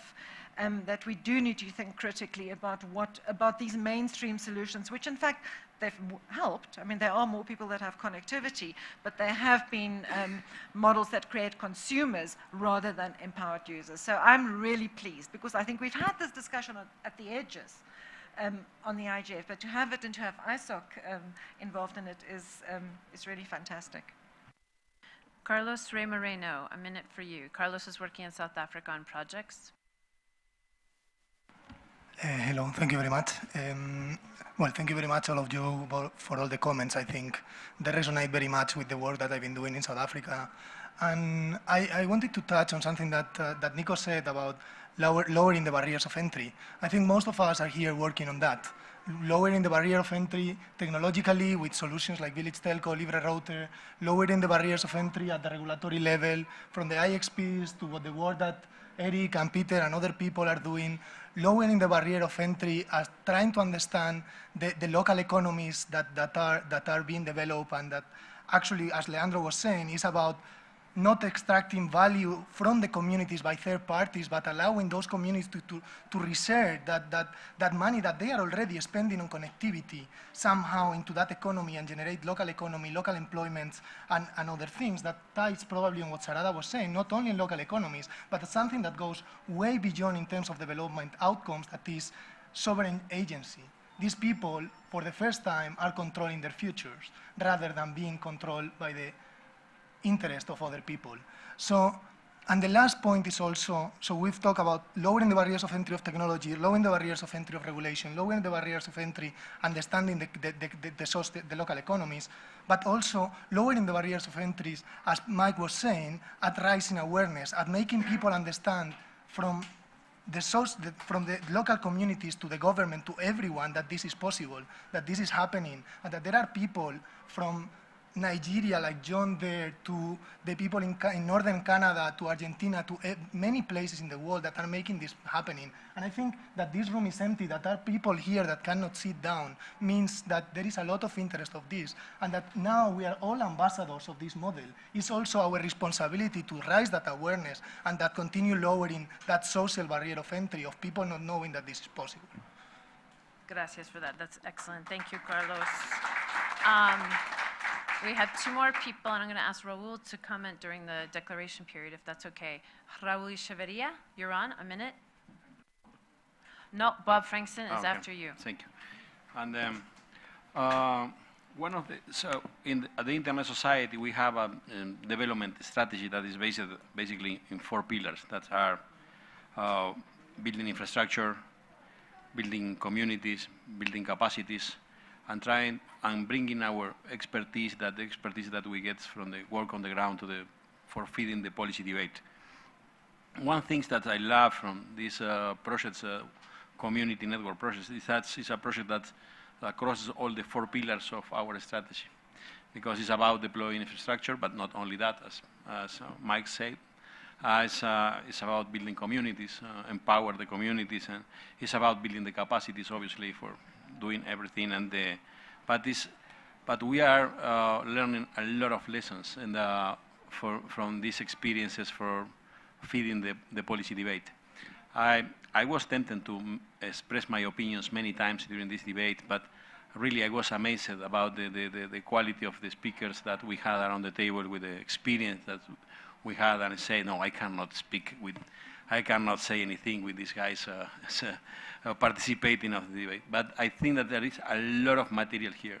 Sometimes we are frustrated because things are not moving as fast as we want, but it's we are seeing from the experiences that you are developing. I think that we are already influencing the public policy debate, and we will continue doing that. So thank you very much for everything. I have learned a lot, and I learned to listen. Thank you very much. Bob, I'm going to give you 30 seconds because Mike wants 30 seconds, and Mike wants 30 seconds. So you get to share. Okay, let's be very fast. First, it's very important to understand accounting and that price and costs are entirely unrelated. Everything here is about arbitrary price that has nothing to do with the costs. As Steve said, you put the fiber in, you can amortize it. The cost is 1% of a road. There is no real limit or cost on the backhaul. These are all out of policy. The reason we have the single fiber is we need to keep scarcity, create scarcity in order to maintain a price. This is all artificial. The other quick point is that the big difference between telecom and the internet is telecommunication, you need a provider that manages the path as a service. With the internet, we can take individual pieces and they composite to whole. That's why community efforts can work. Mike Jensen, 30 seconds. Thanks, Bob. I just wanted to touch on one point that's kind of a triangulation between Leandro and Nicholas on community empowerment. Because I think, as we know, rural communities in developing countries are tremendously disempowered, apathetic about what they can achieve in terms of their own self-development. And being able to successfully bring connectivity into that community has huge spin-offs, not just generally in terms of what we talk about with telemedicine and market prices, but just in terms of building a cohesiveness in that community and a sense of empowerment that they can do things together. And that is massive in terms of addressing all of this rural development issues. Just the second point is on, I mentioned the importance of awareness raising amongst these communities, that they can do this themselves, and amongst the regulatory and policy-making communities in the countries to make it happen. The third area that really needs to be focused on is the development finance institutions. They have a huge influence in a lot of what happens in terms of capacity building of the regulators, in terms of the dysfunction of these universal service funds, which are often just turned over to be subsidizing of base stations to give even more market share to the existing operators in a dysfunctional model, and in other areas in terms of addressing the backhaul. If every new development financed road actually had a duct in it, then we would really see much lower cost backhaul, assuming the competitive pressures or the wholesale environment was there. But they have a big influence to play, and we need to focus our attention on them. Thank you. All right, I want to give everyone a huge round of applause. We're going to give Luca.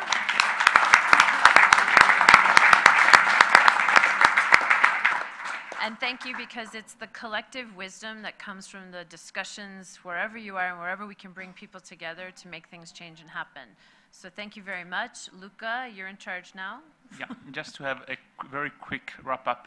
I really enjoyed the interactions, and I think what is really clear is that there are a lot of really smart, passionate people here that are doing a lot of things. But as we discovered last year in the workshop we had in João Pessoa on community networks, a lot of those people are not communicating yet together. And the purpose for which we have created a dynamic coalition here at the IGF is to have an ongoing interaction, to keep on working together, discussing together, building things together.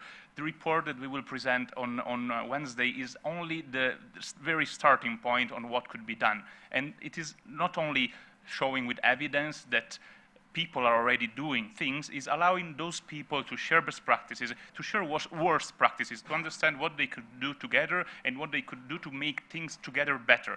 So I really appreciated a lot all the interactions, and you are all kindly invited to the Dynamic Coalition session on Wednesday morning, and also a workshop we will have on Wednesday afternoon. It's not to obsess you with the community network, but is that there is a huge amount of people that have been doing a lot of very cool things, so they deserve to speak and to be heard. And now we will have the last segment with the community network declaration, the declaration on community connectivity, sorry. So do we have the printed, yes, excellent.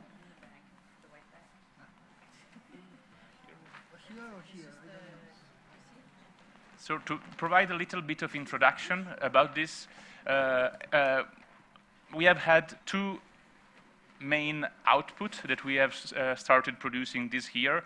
As you know, starting from last year, the IGF Secretariat encourages Dynamic Coalition to produce annual output that could be presented at the IGF. So the two main outputs we have produced are this report that we will present on Wednesday and the Declaration on Community Connectivity. We have spoken a lot about policies, different kind of policies, both technical policies, for instance, with IRRs, but also local policies, regulation, policies that could be adopted by government. All this could be done, but to make it interoperable, to make all those policies interoperable, it is quite essential to have a common set of principles that allows you to have some common shared definition, that everyone is on the same page, so that is not only the community networks that can interoperate, is also the policy environment that can interoperate. So we have this declaration, you find it in the copies that we are distributing. It is very important to know that you can also, there is also a survey, an online survey, where you can say if you agree or not with the various points, and you can also leave comments. That is very important, because comments, I speak from experience from last year with the Dynamic Coalition on Net Neutrality, comments were very useful to understand also what was the feedback of the IGF community.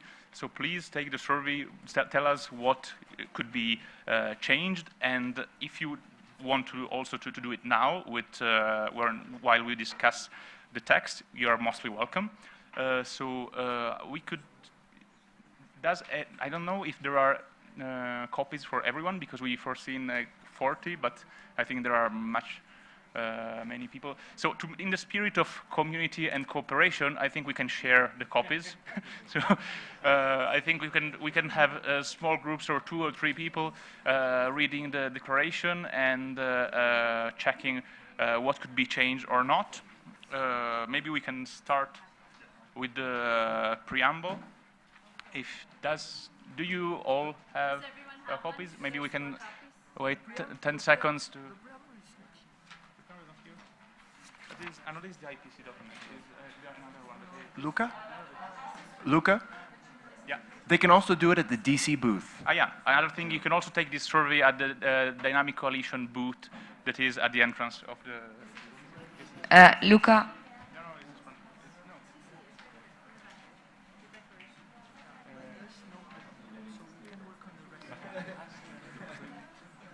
Luca.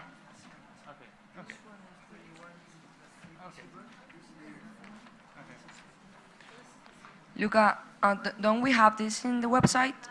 Sorry? Do we have them in the website? You also find this we have a website that is comconnectivity.org, You also find this on the IGF website. If you go and browse through the outputs, the 2016 outputs of the Dynamic Coalition, you will arrive, not really easily, but you will arrive at the Dynamic Coalition on Community Connectivity. You click on it, you have the declaration and also the outlook of the report, so that you can read it more easily. The goal here is to have feedback so that we can further improve the text. It is not a final text. We still have room for improvement, and then we will consolidate all the comments after the IGF so that we can have a more refined version.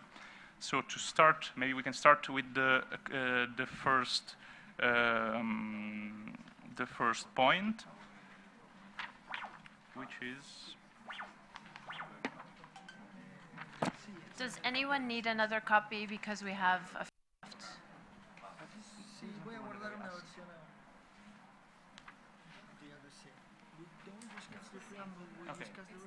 Okay, perfect. But we don't have the definition of connectivity. You have it here. Okay. You want to it here? Okay. So how do you want also, I don't know, you want the people to open the URL because there are many computers. If you want to directly add your comments on the pad that we have been using to construct the declaration, you can go on codigosur.org/Guadalajara declaration. So if you have a computer, you can easily go on codigosur.org/Guadalajara declaration. So it's pad.codigosur. Yeah, but okay, it's pad.codigosur. Yeah.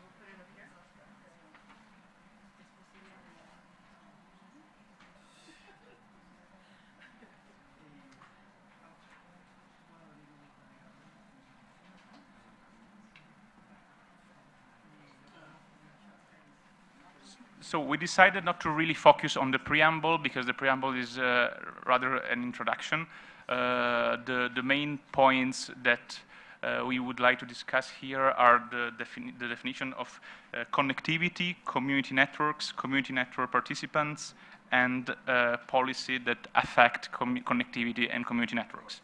So unfortunately, in the copies that you have printed, there is no definition of connectivity. You only find it on that pad that we can actually, if we expand a little bit, maybe you can all easily okay. You can also find it using bit.do/D3C. Sorry, DC3.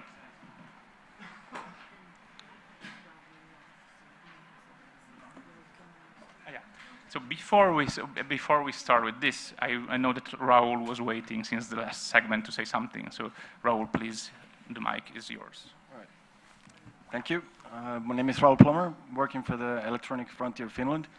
I just want to add to the discussion ahead that community connectivity is not only about getting the unconnected people on the internet, but also for the people of developed countries, urban areas, where community networks can be built to circumvent censorship and give people back their privacy that has been lost on the commercial networks because of their centralized nature. I think decentralized, community-driven networks are the paradigm shift that we've been waiting for, and it's going to benefit all of us. Thanks a lot for this encouraging perspective. So let's start with the analysis of the Community Connectivity Declaration.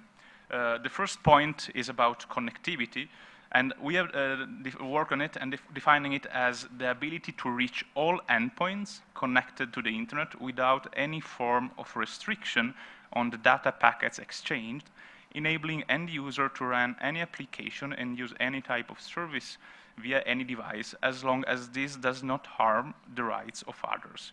Connectivity is the goal of the internet, which for those who like request for comments, they will remind that request for comments 1958 with the architecture, the principle of the internet architecture explicitly states that connectivity is the goal of the internet. So let's analyze. I propose that we analyze one paragraph, one point, together. So we start with this. So if there is any comment, please, Bob. I see that you are already having a comment. spirit of what we've been saying, I think we're not tied to sort of the formal definition of the internet. We should emphasize local connectivity first, and then say the connection to the rest of the world is a nice capability, but it's not as fundamental as local connectivity. In other words, still useful locally.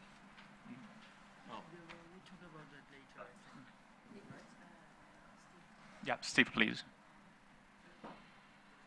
So just before we get to the actual analysis of the text, I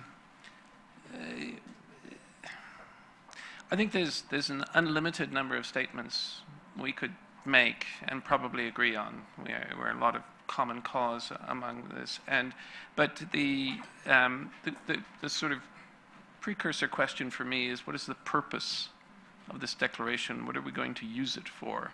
I mean, the IGF has, declarations every year. I've never read them, confess. I mean, okay. No, actually, if I can correct, this is only the second year IGF committee started to do so. Apologies. So, yes. So, allow me to retract my comment, but it's very easy to make statements, but, so as the instigator, of this, I had a specific purpose in mind. And the purpose I had in mind was providing community networks with a tool to take to regulators and say, this is what we want, and we all agree that this is what we want. So I think with that in mind, in terms of shaping the text, to clarify the message as much as we can, to focus on the elements that we want to change within the regulatory frameworks to enable community networks. Can I just provide only just a piece of advice on this? I would really strongly suggest that we, as this is the first time that we are meeting all together, trying to define some common principle to have a common ground, I would suggest to maybe be a little less ambitious and try to set some basic principles on which we can all agree, so that then we can build on this and create absolutely those guidelines, those models, those policy suggestions that are badly needed, but building on someone on which we already agreed. Because if we go into the details, starting from the starting point, we risk that we will not get something on which we can build. So I perfectly understand your frustration with, it's your yarn for something that you can bring to a policymaker, regulator, and say, use this. But I think that is exactly where we want to arrive. But I would suggest not to be too hasteful and to start by common principles on which we all agree, so then we can build together some work that is interoperable. Roger. 3 comments. The first is, I agree with you. At least we will use this declaration, if it's approved, locally to push our public administrations. Secondly, it will help ourselves to clarify and have a common understanding. I have heard people claiming doing community networks, like saying, then it's me who's not doing community networks, otherwise we are incompatible. And third, maybe even internally here could also help in the Internet Governance Forum, because I skipped some part of the discussion because I went to Manu to ask for advice, because we are one of the problems we are facing now is funding, for instance, and not in the form of grants, but in the form of loans. We want to prove that, or we have proved, in our opinion, that we are sustainable, so we can repay. So he addressed me, he pointed me to a World Bank member, and the conversation was pretty fast. So if you cannot commit $10 million, we have nothing else to discuss. Well, if we approve this here as a part of the IGF, maybe next time we can claim that this should also be addressed by other participants, and that's my opinion. Sorry, I also wanted to add something about this, Steve. I have participated of many tries at such a document. We actually had the Manifest of Community Networks of South America 6 years ago. Electra was there from Freifunk. I think that just having a document of common understanding from networks that are actually from many different continents and many different perspectives, just that is valuable for the rest of the work. And just to be able to say to a government official when they ask, but what's a community network? Because they usually don't know what's a community network. So you can point to a document that is an output from the IGF. It validates the position to ask them to just consider community networks. Without even asking for something specific, this has happened to me many times in relation to the government, of telling them, you consider ISPs, you consider the state providers, you consider cooperatives even, but you don't consider small community networks. And they ask, what is that? So that's, I think, we need just, for now, this is a lot. Just for a piece of clarification, just to make things very clear, we are not going to do a binding document here. We are going to suggest some policy principles, and the legitimacy of this suggestion is due to not only institutional. The IGF is a UN body, so the mandate of the IGF is also to suggest solutions to common problems, Article 72.g of the Tunis agenda. But the legitimacy here is not only the coalition that has crafted this together, is all you guys and all the people that are participating here that have the possibility to provide feedback and to participate to this. So it's really a popular legitimacy by the community that is directly interested to this. So we have a real great opportunity to do something meaningful. It's not going to be a binding treaty, but it's going to be something on which we all agree and we can build things together. So please, sorry, Carlos. One just to add on, trying to convince you. I think that something that, at least for me and the experiences that I have had engaging, apart from the definition per se, is the number of people and community networks that might be behind. If you take this to a government official endorsed by, I don't know, 200 community networks in the world, it's like, it's not me alone here claiming that this is, no, we are like 200 or 100 at least community networks around the world that are behind this movement, and take us a bit more serious than just I'm Carlos from UWC doing this. So I accept your points, and I think they are perfectly valid. I think it sounds to me, and what I'm hearing is that there are two different things. One is defining a movement and defining who we are as a movement.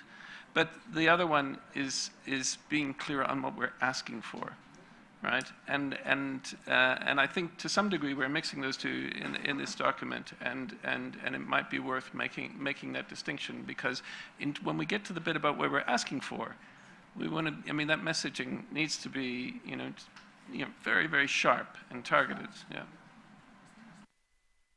So, as we do not have really a lot of time, and everyone has the possibility to take the survey, I repeat, and to leave comments, I think the wisest thing would be to read through all the declaration, to read through all the declaration point by point, take some comments, and then leave all of you guys the possibility to take the survey, leave your comments so that they are also there on paper, and we can consolidate them all more easily. So let's, also because this declaration is not only about connectivity, it's also about the element of community networks, what defines community network participants, and what are the policy that can have an impact on community networks. So that is, I think, the basic understanding we should try to have. Jane, would you like to read the community networks definition, so that we collectively share this responsibility? Sure. It's number 2, yes? Yes. Okay. So what I see in front of me, and we had it on the screen, community networks are structured to be open, free, and neutral.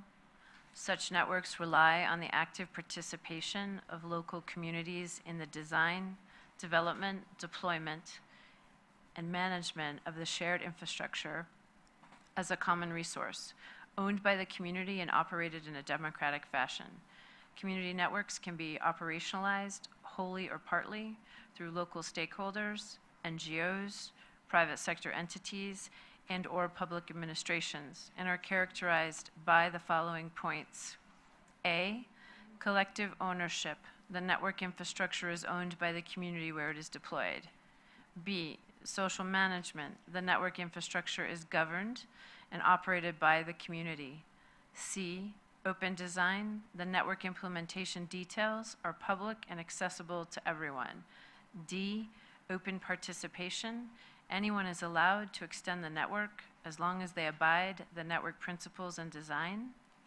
E, free peering in transit. Community networks offer free peering agreements to every network, offering reciprocity, and allow their free peering partners free transit to destination networks with which they also have free peering agreements. F, the consideration of security and privacy concerns while designing and operating the network.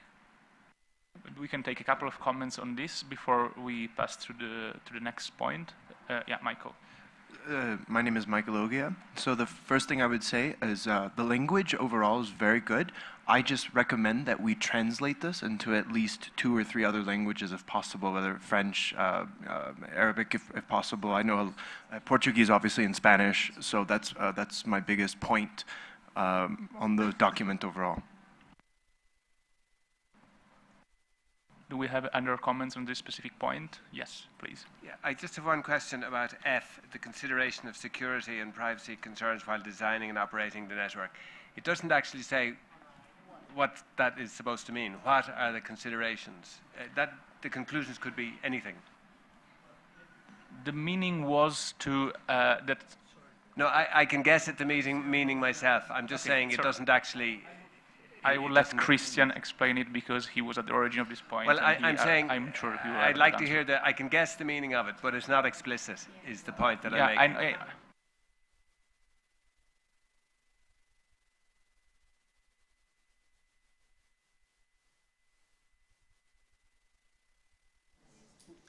Hello, yeah. Actually, we discussed that on the mailing list. Initially, we included something that was more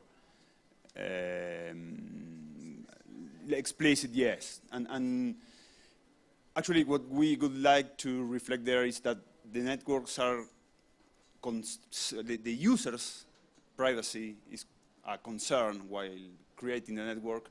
And it's not imposed. It's not something that we require or the networks are required to include as a design principle. It's something that it's not only part of the design but also the operation. The community networks are concerned on users' privacy. I think you should say that. The word user is but I mean, I totally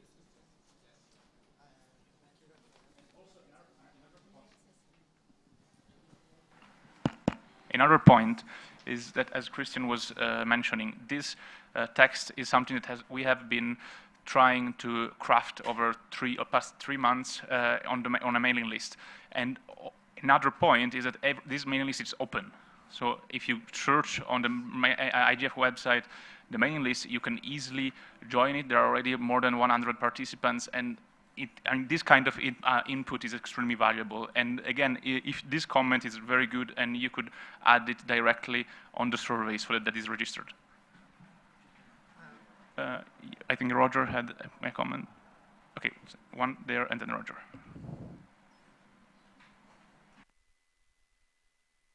Okay, so I think that that sentence should read, the security and privacy of users will be protected in the design and operation of the network. You know, just that could be one thing. I wanted to ask about E, the free peering and transit. Oh, okay, that's fine. On the free peering and transit, is that not too specific? Is that going to be possible in you know, there's so many different varieties of models of community networks. Is there not perhaps a way of conveying that at a more general principle level? Maybe the promotion of free peering and transit. Sorry. I first just wanted to clarify about point F. The discussion went around this exactly, that when Christian proposed the text, it was mostly what you just said. It was I who said, this is a good intention. I, for example, would love that to be the case, but I know it is not. Yes, I know many networks, including ours, that don't have specific privacy and security policies, even though we do education at the community level, but the network itself is not designed specifically with security in mind. So we would be lying. The idea of this is that we are describing what we are and not what we would like to be. So your other concern, point E, I added point E, because it's our view and it's our practice and that of most networks we know of. But in case there are networks that consider this is a restraint or this is a barrier, that they cannot agree on this because they cannot actually do this, then we should remove it or make it like Lucas said, like we promote this. Okay, sorry, Eric. Also, I think it would be the same for our case, like probably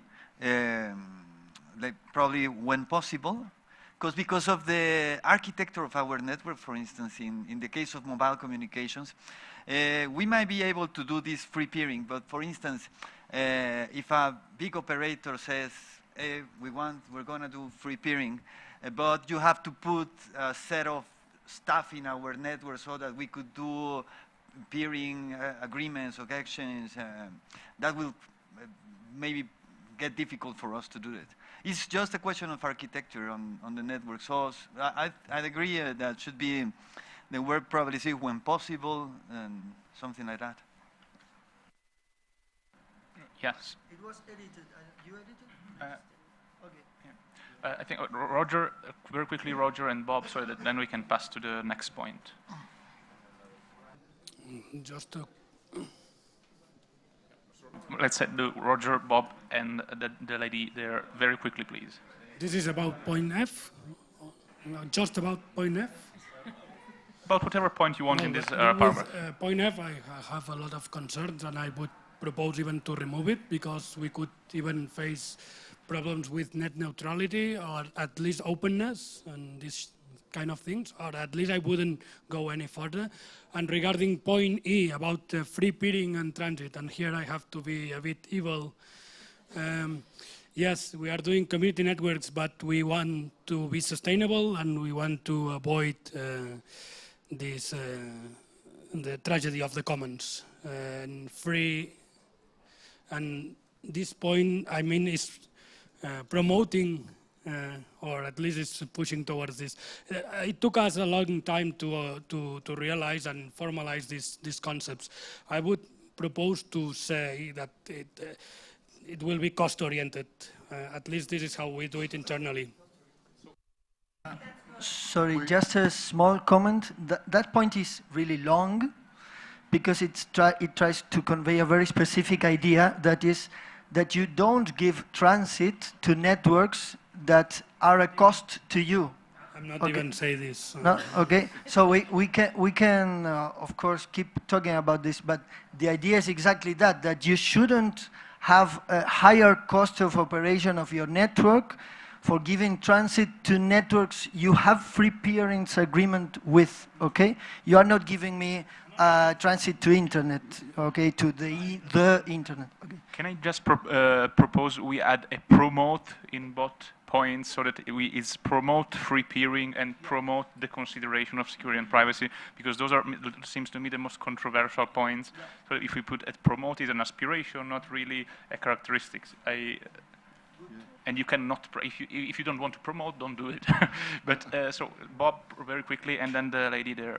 Okay, yeah, I've actually letting a lot slide in this because there's a mismatch between this best efforts concept as physical infrastructure and traditional telecom considerations. Like, you know, how do you reflect cost back to applications? And it's going to be a lot more work to sort of try to explain that than say, we have some principles like you shouldn't be spying on your users, even though there's not the network architecture, that's not a property of the network. So I think I would go, you know, overly wordsmithing something where there's a fundamental mismatch between two words, I think, is a problem. The lady close to Natalia. Well, cost-oriented is what do you, it's like, what do you mean by cost? Yeah, okay. Fernanda from American University. No, I see this is a very powerful document, and this is amazing. Congratulations for building it. I also understand that this needs to be very concise for the purpose that it wants to, so I recognize that. What is my concern here, and this comes from some contact that I have had with coastal communities and also indigenous communities, rural communities that want to have internet in their territories. The thing is that we have, when these projects start in these places, we have some time people going to talk with the men of the community. Let's go and build this network here. So we know that there is an inequality in the use of technology when you're thinking about in terms of gender and also in terms of class. Here I think that this is a kind of social class focused. We know that from what we have seen on this kind of projects. But we should also think in terms of gender and how we could add something in this first part, considering that this will not reproduce the inequality that we already have in these communities. And instead of only lever up this kind of project, we should also try to fight against this inequality that already has. So we should think about how we could include the idea that starting this kind of project should also consider that women should be part of this this community networks development, and they are able to, right? Because this should be inclusive, this should be open to participation. Just one more remark. I mean, so far the declaration is very gender neutral, so it's not really taking one side or another in promoting which kind of gender should be the community network participant. But the next point is precisely about community network participants. So I suggest maybe we can add a small point there saying something like community network participants should be representative of both the genders or something like along these lines. But can we discuss this in the next point, which is exactly on this? So Mike, would you be so kind to read this? Thanks, Luca. So this is on community network participants. Community network members have to be considered active participants and, as all internet users, have to be considered as both producers and consumers of content, applications and services. Notably, community network participants A, have the freedom to use the network for any purpose as long as they do not harm the operation of the network itself, the rights of other participants, or the principles of neutrality that allow content and services to flow without deliberate interference. B, have the right to understand the network and its components and to share knowledge of its mechanisms and principles. C, have the right to offer services and content to the network while establishing their own terms. And D, have the right to join the network and the obligation to extend this set of rights to anyone according to these same terms.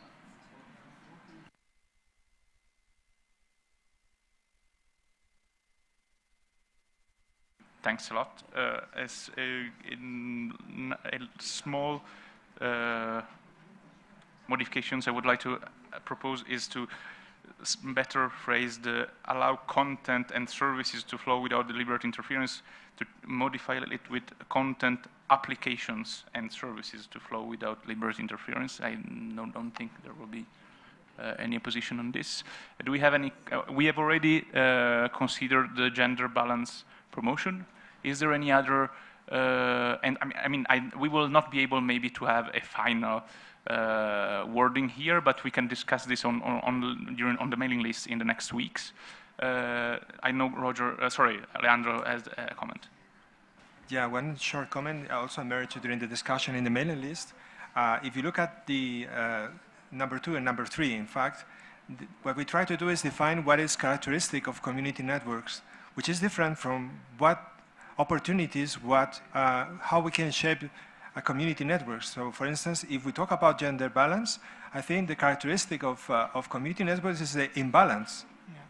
So, and then we can have another section where we look at what things we want to develop, we want to achieve, how community networks can open opportunities. But what we are trying here is to provide a definition, let's say, that is better than the one you could find on the Wikipedia. Don't try. I just wanted to say, in our case, the imbalance is we usually have more women in community networks, in our community networks.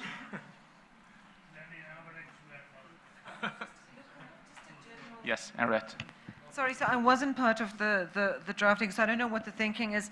But I'm wondering if this is not too detailed. You know, I would end it at the end of the first paragraph, the preambular paragraph. I just, you know, it just feels to me that it might become, it sounds a little bit prescriptive to me. And to me, community networks is about the community networks running the network. And I think if it sounds a little bit doctrinaire and prescriptive, you know, like very 1970s. I'm an old Marxist, you know, I'm used to this language, and I kind of aware of its limitations. That's my concern. I think we want to encourage more creativity, more sort of dynamic design and local ownership.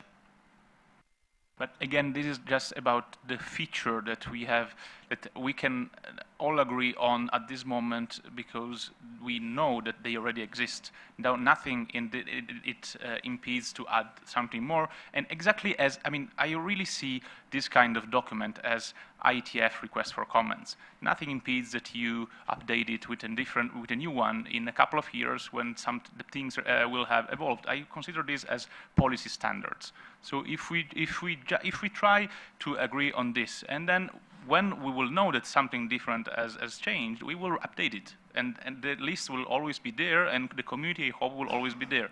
So I think Roger has another comment on this. Well, it can be. It is. I strongly recommend to be perspective. Otherwise, then you can start with a good willing, but things can diverge into nasty ways. And this is part, or looks like, or resembles to the Gifinet license. This is at the preamble, and then other 9 pages follows.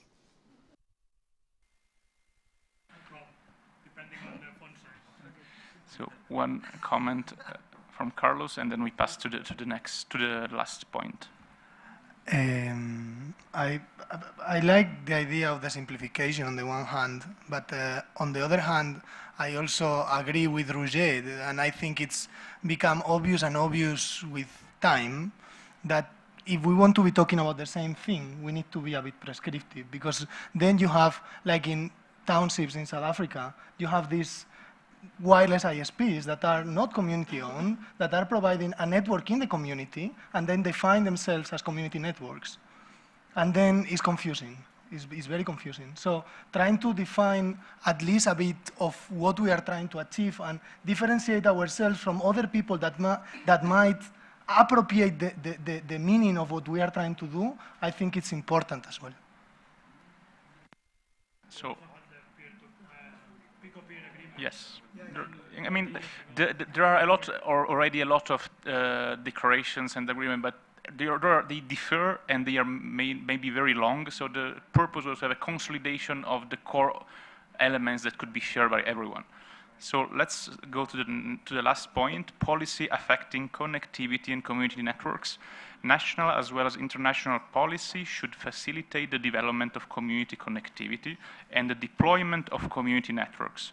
Notably, national and international policy should take into consideration account individuals. I think this has been modified. Take into consideration. Okay, take into account individuals' human rights to freedom of expression and privacy, lower barriers that may hinder individuals and communities' capability to create connectivity, allow the exploitation of existing unlicensed spectrum bands or dynamically assigned secondary use of licensed spectrum for public interest purposes, and consider the growth in use of unlicensed spectrum bands and special licenses which address the needs of community connectivity. And last, incentivize the development and adoption of technology based on open standards, free software, and open hardware to improve the replicability and resilience of community networks. This point slightly differs to what you will find in the survey. So again, I think we should, I mean, if you have comments on this, you should, I think the best way would be to share them on the mailing list rather than, or to add them on the survey if you want, but the survey version is a previous one that has not been updated yet. So please, go ahead with the comment. I think, yeah, Steve, then gentleman there, and then Carlos, and then you. So I would propose removing this section from the document and putting it in a different document. And I think for one very simple reason, is that there are many, many potential allies in advocacy with the regulator, from small wireless ISPs to you know, the telecom infra project at Facebook. There are lots of organizations who will share that common cause in the decentralization of access regulation, and would, you know, I think you can build a bigger movement in the regulatory frame while retaining the identity of community networks simply by separating the two documents. It's a very valid point. Sorry, I'm not quite sure if the version that you read. Yeah, sorry, we are reading the one online because it's the most up-to-date. The letter C, does it contains dynamically, the word dynamically? Okay, so I think dynamically assigned spectrum is one of the ways that secondary use could be. So to set just one way of use of secondary spectrum wouldn't be good, no? So probably, I don't know if we just eliminate the word dynamically, or we said dynamically, or other ways of secondary use of the spectrum, but yeah, not to restrain it to that point. Just a potential solution to this, not to get stuck on this, could be to leave the point number 4 ending at the first sentence. So only national and as well as international policy should facilitate the development of community connectivity and the deployment of community networks, period. So that the rest, it's a further level of complexity, is something on which we can have a more detailed and insightful discussion over the next month, maybe with a different document. Sorry, could you repeat? Because I was just proposing. I see that there is not too much of agreement on everything that is after the first sentence. So, sorry, I will speak slowly. So what I was proposing was to keep only the first sentence of the last paragraph, meaning national as well as international policy should facilitate the development of community connectivity and the deployment of community networks, period. The rest is something on which I'm not sure we have agreement here. So I believe it's very important, but I'm not sure we will manage to find a solution in the next 3 minutes. Sorry, just wanted to add that I don't know if we are so much not in agreement about what we were saying here, but I think Steve's idea is really good. That motion, I second your motion, and I think we can develop this part of in another document and invite other actors, and I think that's very good. Can I add one thing? Just my idea. This is a forum. We cannot, force the government to do it, but at least we can raise our voice as a community network. So why not we put something like, raise a collective voice, to ask the government to use the Universal Service Obligation Fund to help the community network like this, something like this, if you think so. Well, this is something actually we can speak about at the meeting of the Dynamic Coalition on Community Connectivity on Wednesday. It's a very good idea, and actually it deserves to be further thought. I would invite all the participants to focus on this point over the past 2 minutes. So I know that Carlos has a comment, but this is a very good point. So for me, I'm surprised about this point. In all the declarations that I've read, I didn't know it was there. So it's surprising for me to find it here. And then I think the point 4 is not related to the rest. Like we are defining, and point 4 is about recommending, or I don't know, I think I wouldn't even take your suggestion of keeping the first sentence. If we are defining, we are defining. If we are recommending, we are recommending. I think a very potential outcome is that we don't agree of something, and the thing on which we don't agree, I mean, we can perfectly remove them and further work on it. That is the purpose. So have an agreement on something, not on everything. Yeah. Sorry, can I ask clarification? Sorry, I'm just trying to get clarification. So Steve is suggesting we take the policy recommendations out of this document at this time, and do what exactly with it? No. So, sorry, to clarify, just explain. This declaration has several points. Yeah. We start with the preamble. We have a definition of connectivity, a definition of what are the characteristics of community networks, and what are the characteristics of the participants of community networks. Then the last point was about policy that facilitate community networks. What emerged over the past minutes is that we do not have a lot of consensus on the policy, but we have a lot of consensus on the previous parts. So the declaration could simply be jointly defining what do we mean by connectivity, community networks, and community network participants.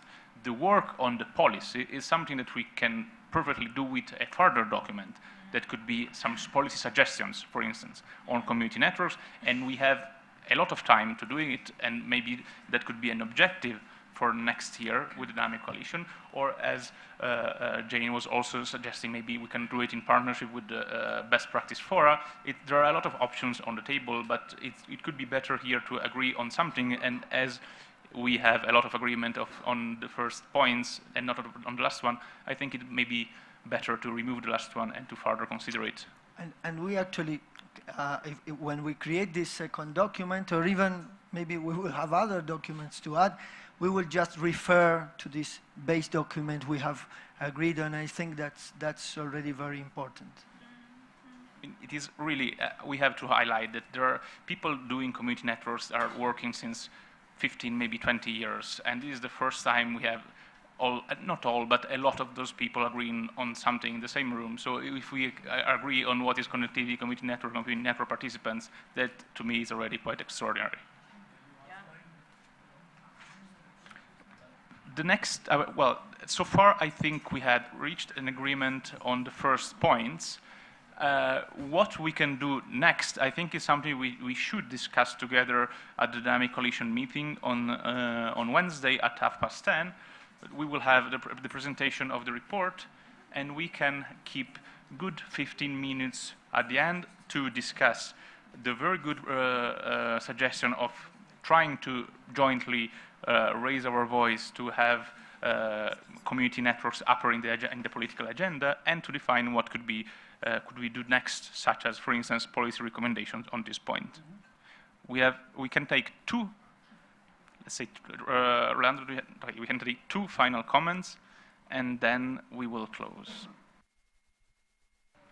Yeah, well, the thing is that probably I missed part of the picture, but I didn't understand that it was a big issue within these 4 points of policy. Really, the thing that I just said, it was minimal. It's just one editorial stuff. It's not really, I don't think there's a disagreement on these points. And I consider, as we have all the previous talks, like regulation and policy, it's a wide and important issue. So I'm not pretty sure if we should just take apart that and leave it for later. Maybe we should be having this points there. So another, I mean, as we were saying, we will consolidate all the received feedback right after the IGF. So in the weeks after the IGF, we are not issuing a document that is cast in stone on Friday. We are collecting feedback until Friday, and then, or maybe even more, and then try to consolidate it to do something better. So a comment there, and then Christian, you had a comment. Yeah, thank you. Well, I don't know if I will be able to be in the next meeting, so I'd like to have your consideration on the gender issue. So, because I don't know if I'll be able to be in the next meetings, I'm so sorry. If you could include the gender aspect here in this document, I'd really appreciate. You're already seen there as a note. Yeah, my question here regarding where we are putting it is that after reading more carefully, I'd say that I'm not talking here about having a representative group of people using this network. This is one thing that is also important. I'm talking here about having a gender balance in the construction of this network, which means that, for me, it's in the same level of the principles of open design, of collective ownership. So I'm talking about having a collective ownership that includes the concern with gender. I'm talking about social management having this concern, because if we don't address that, and I would say that all this is normative. I'm not talking about one point that is normative. All of this is normative. So if you don't address that, I would say that when in the field work, when on the ground, this can be not considered because there is no neutral gender now in technology. If it is neutral, we are talking about men. This is the only point. So if we could not include in the second section, but instead in the first one, yeah, I would really appreciate. Okay, thank you. Thanks a lot for this. Last comment by Christian. So it's just, I had a comment on number 4, but I'm going to follow your advice.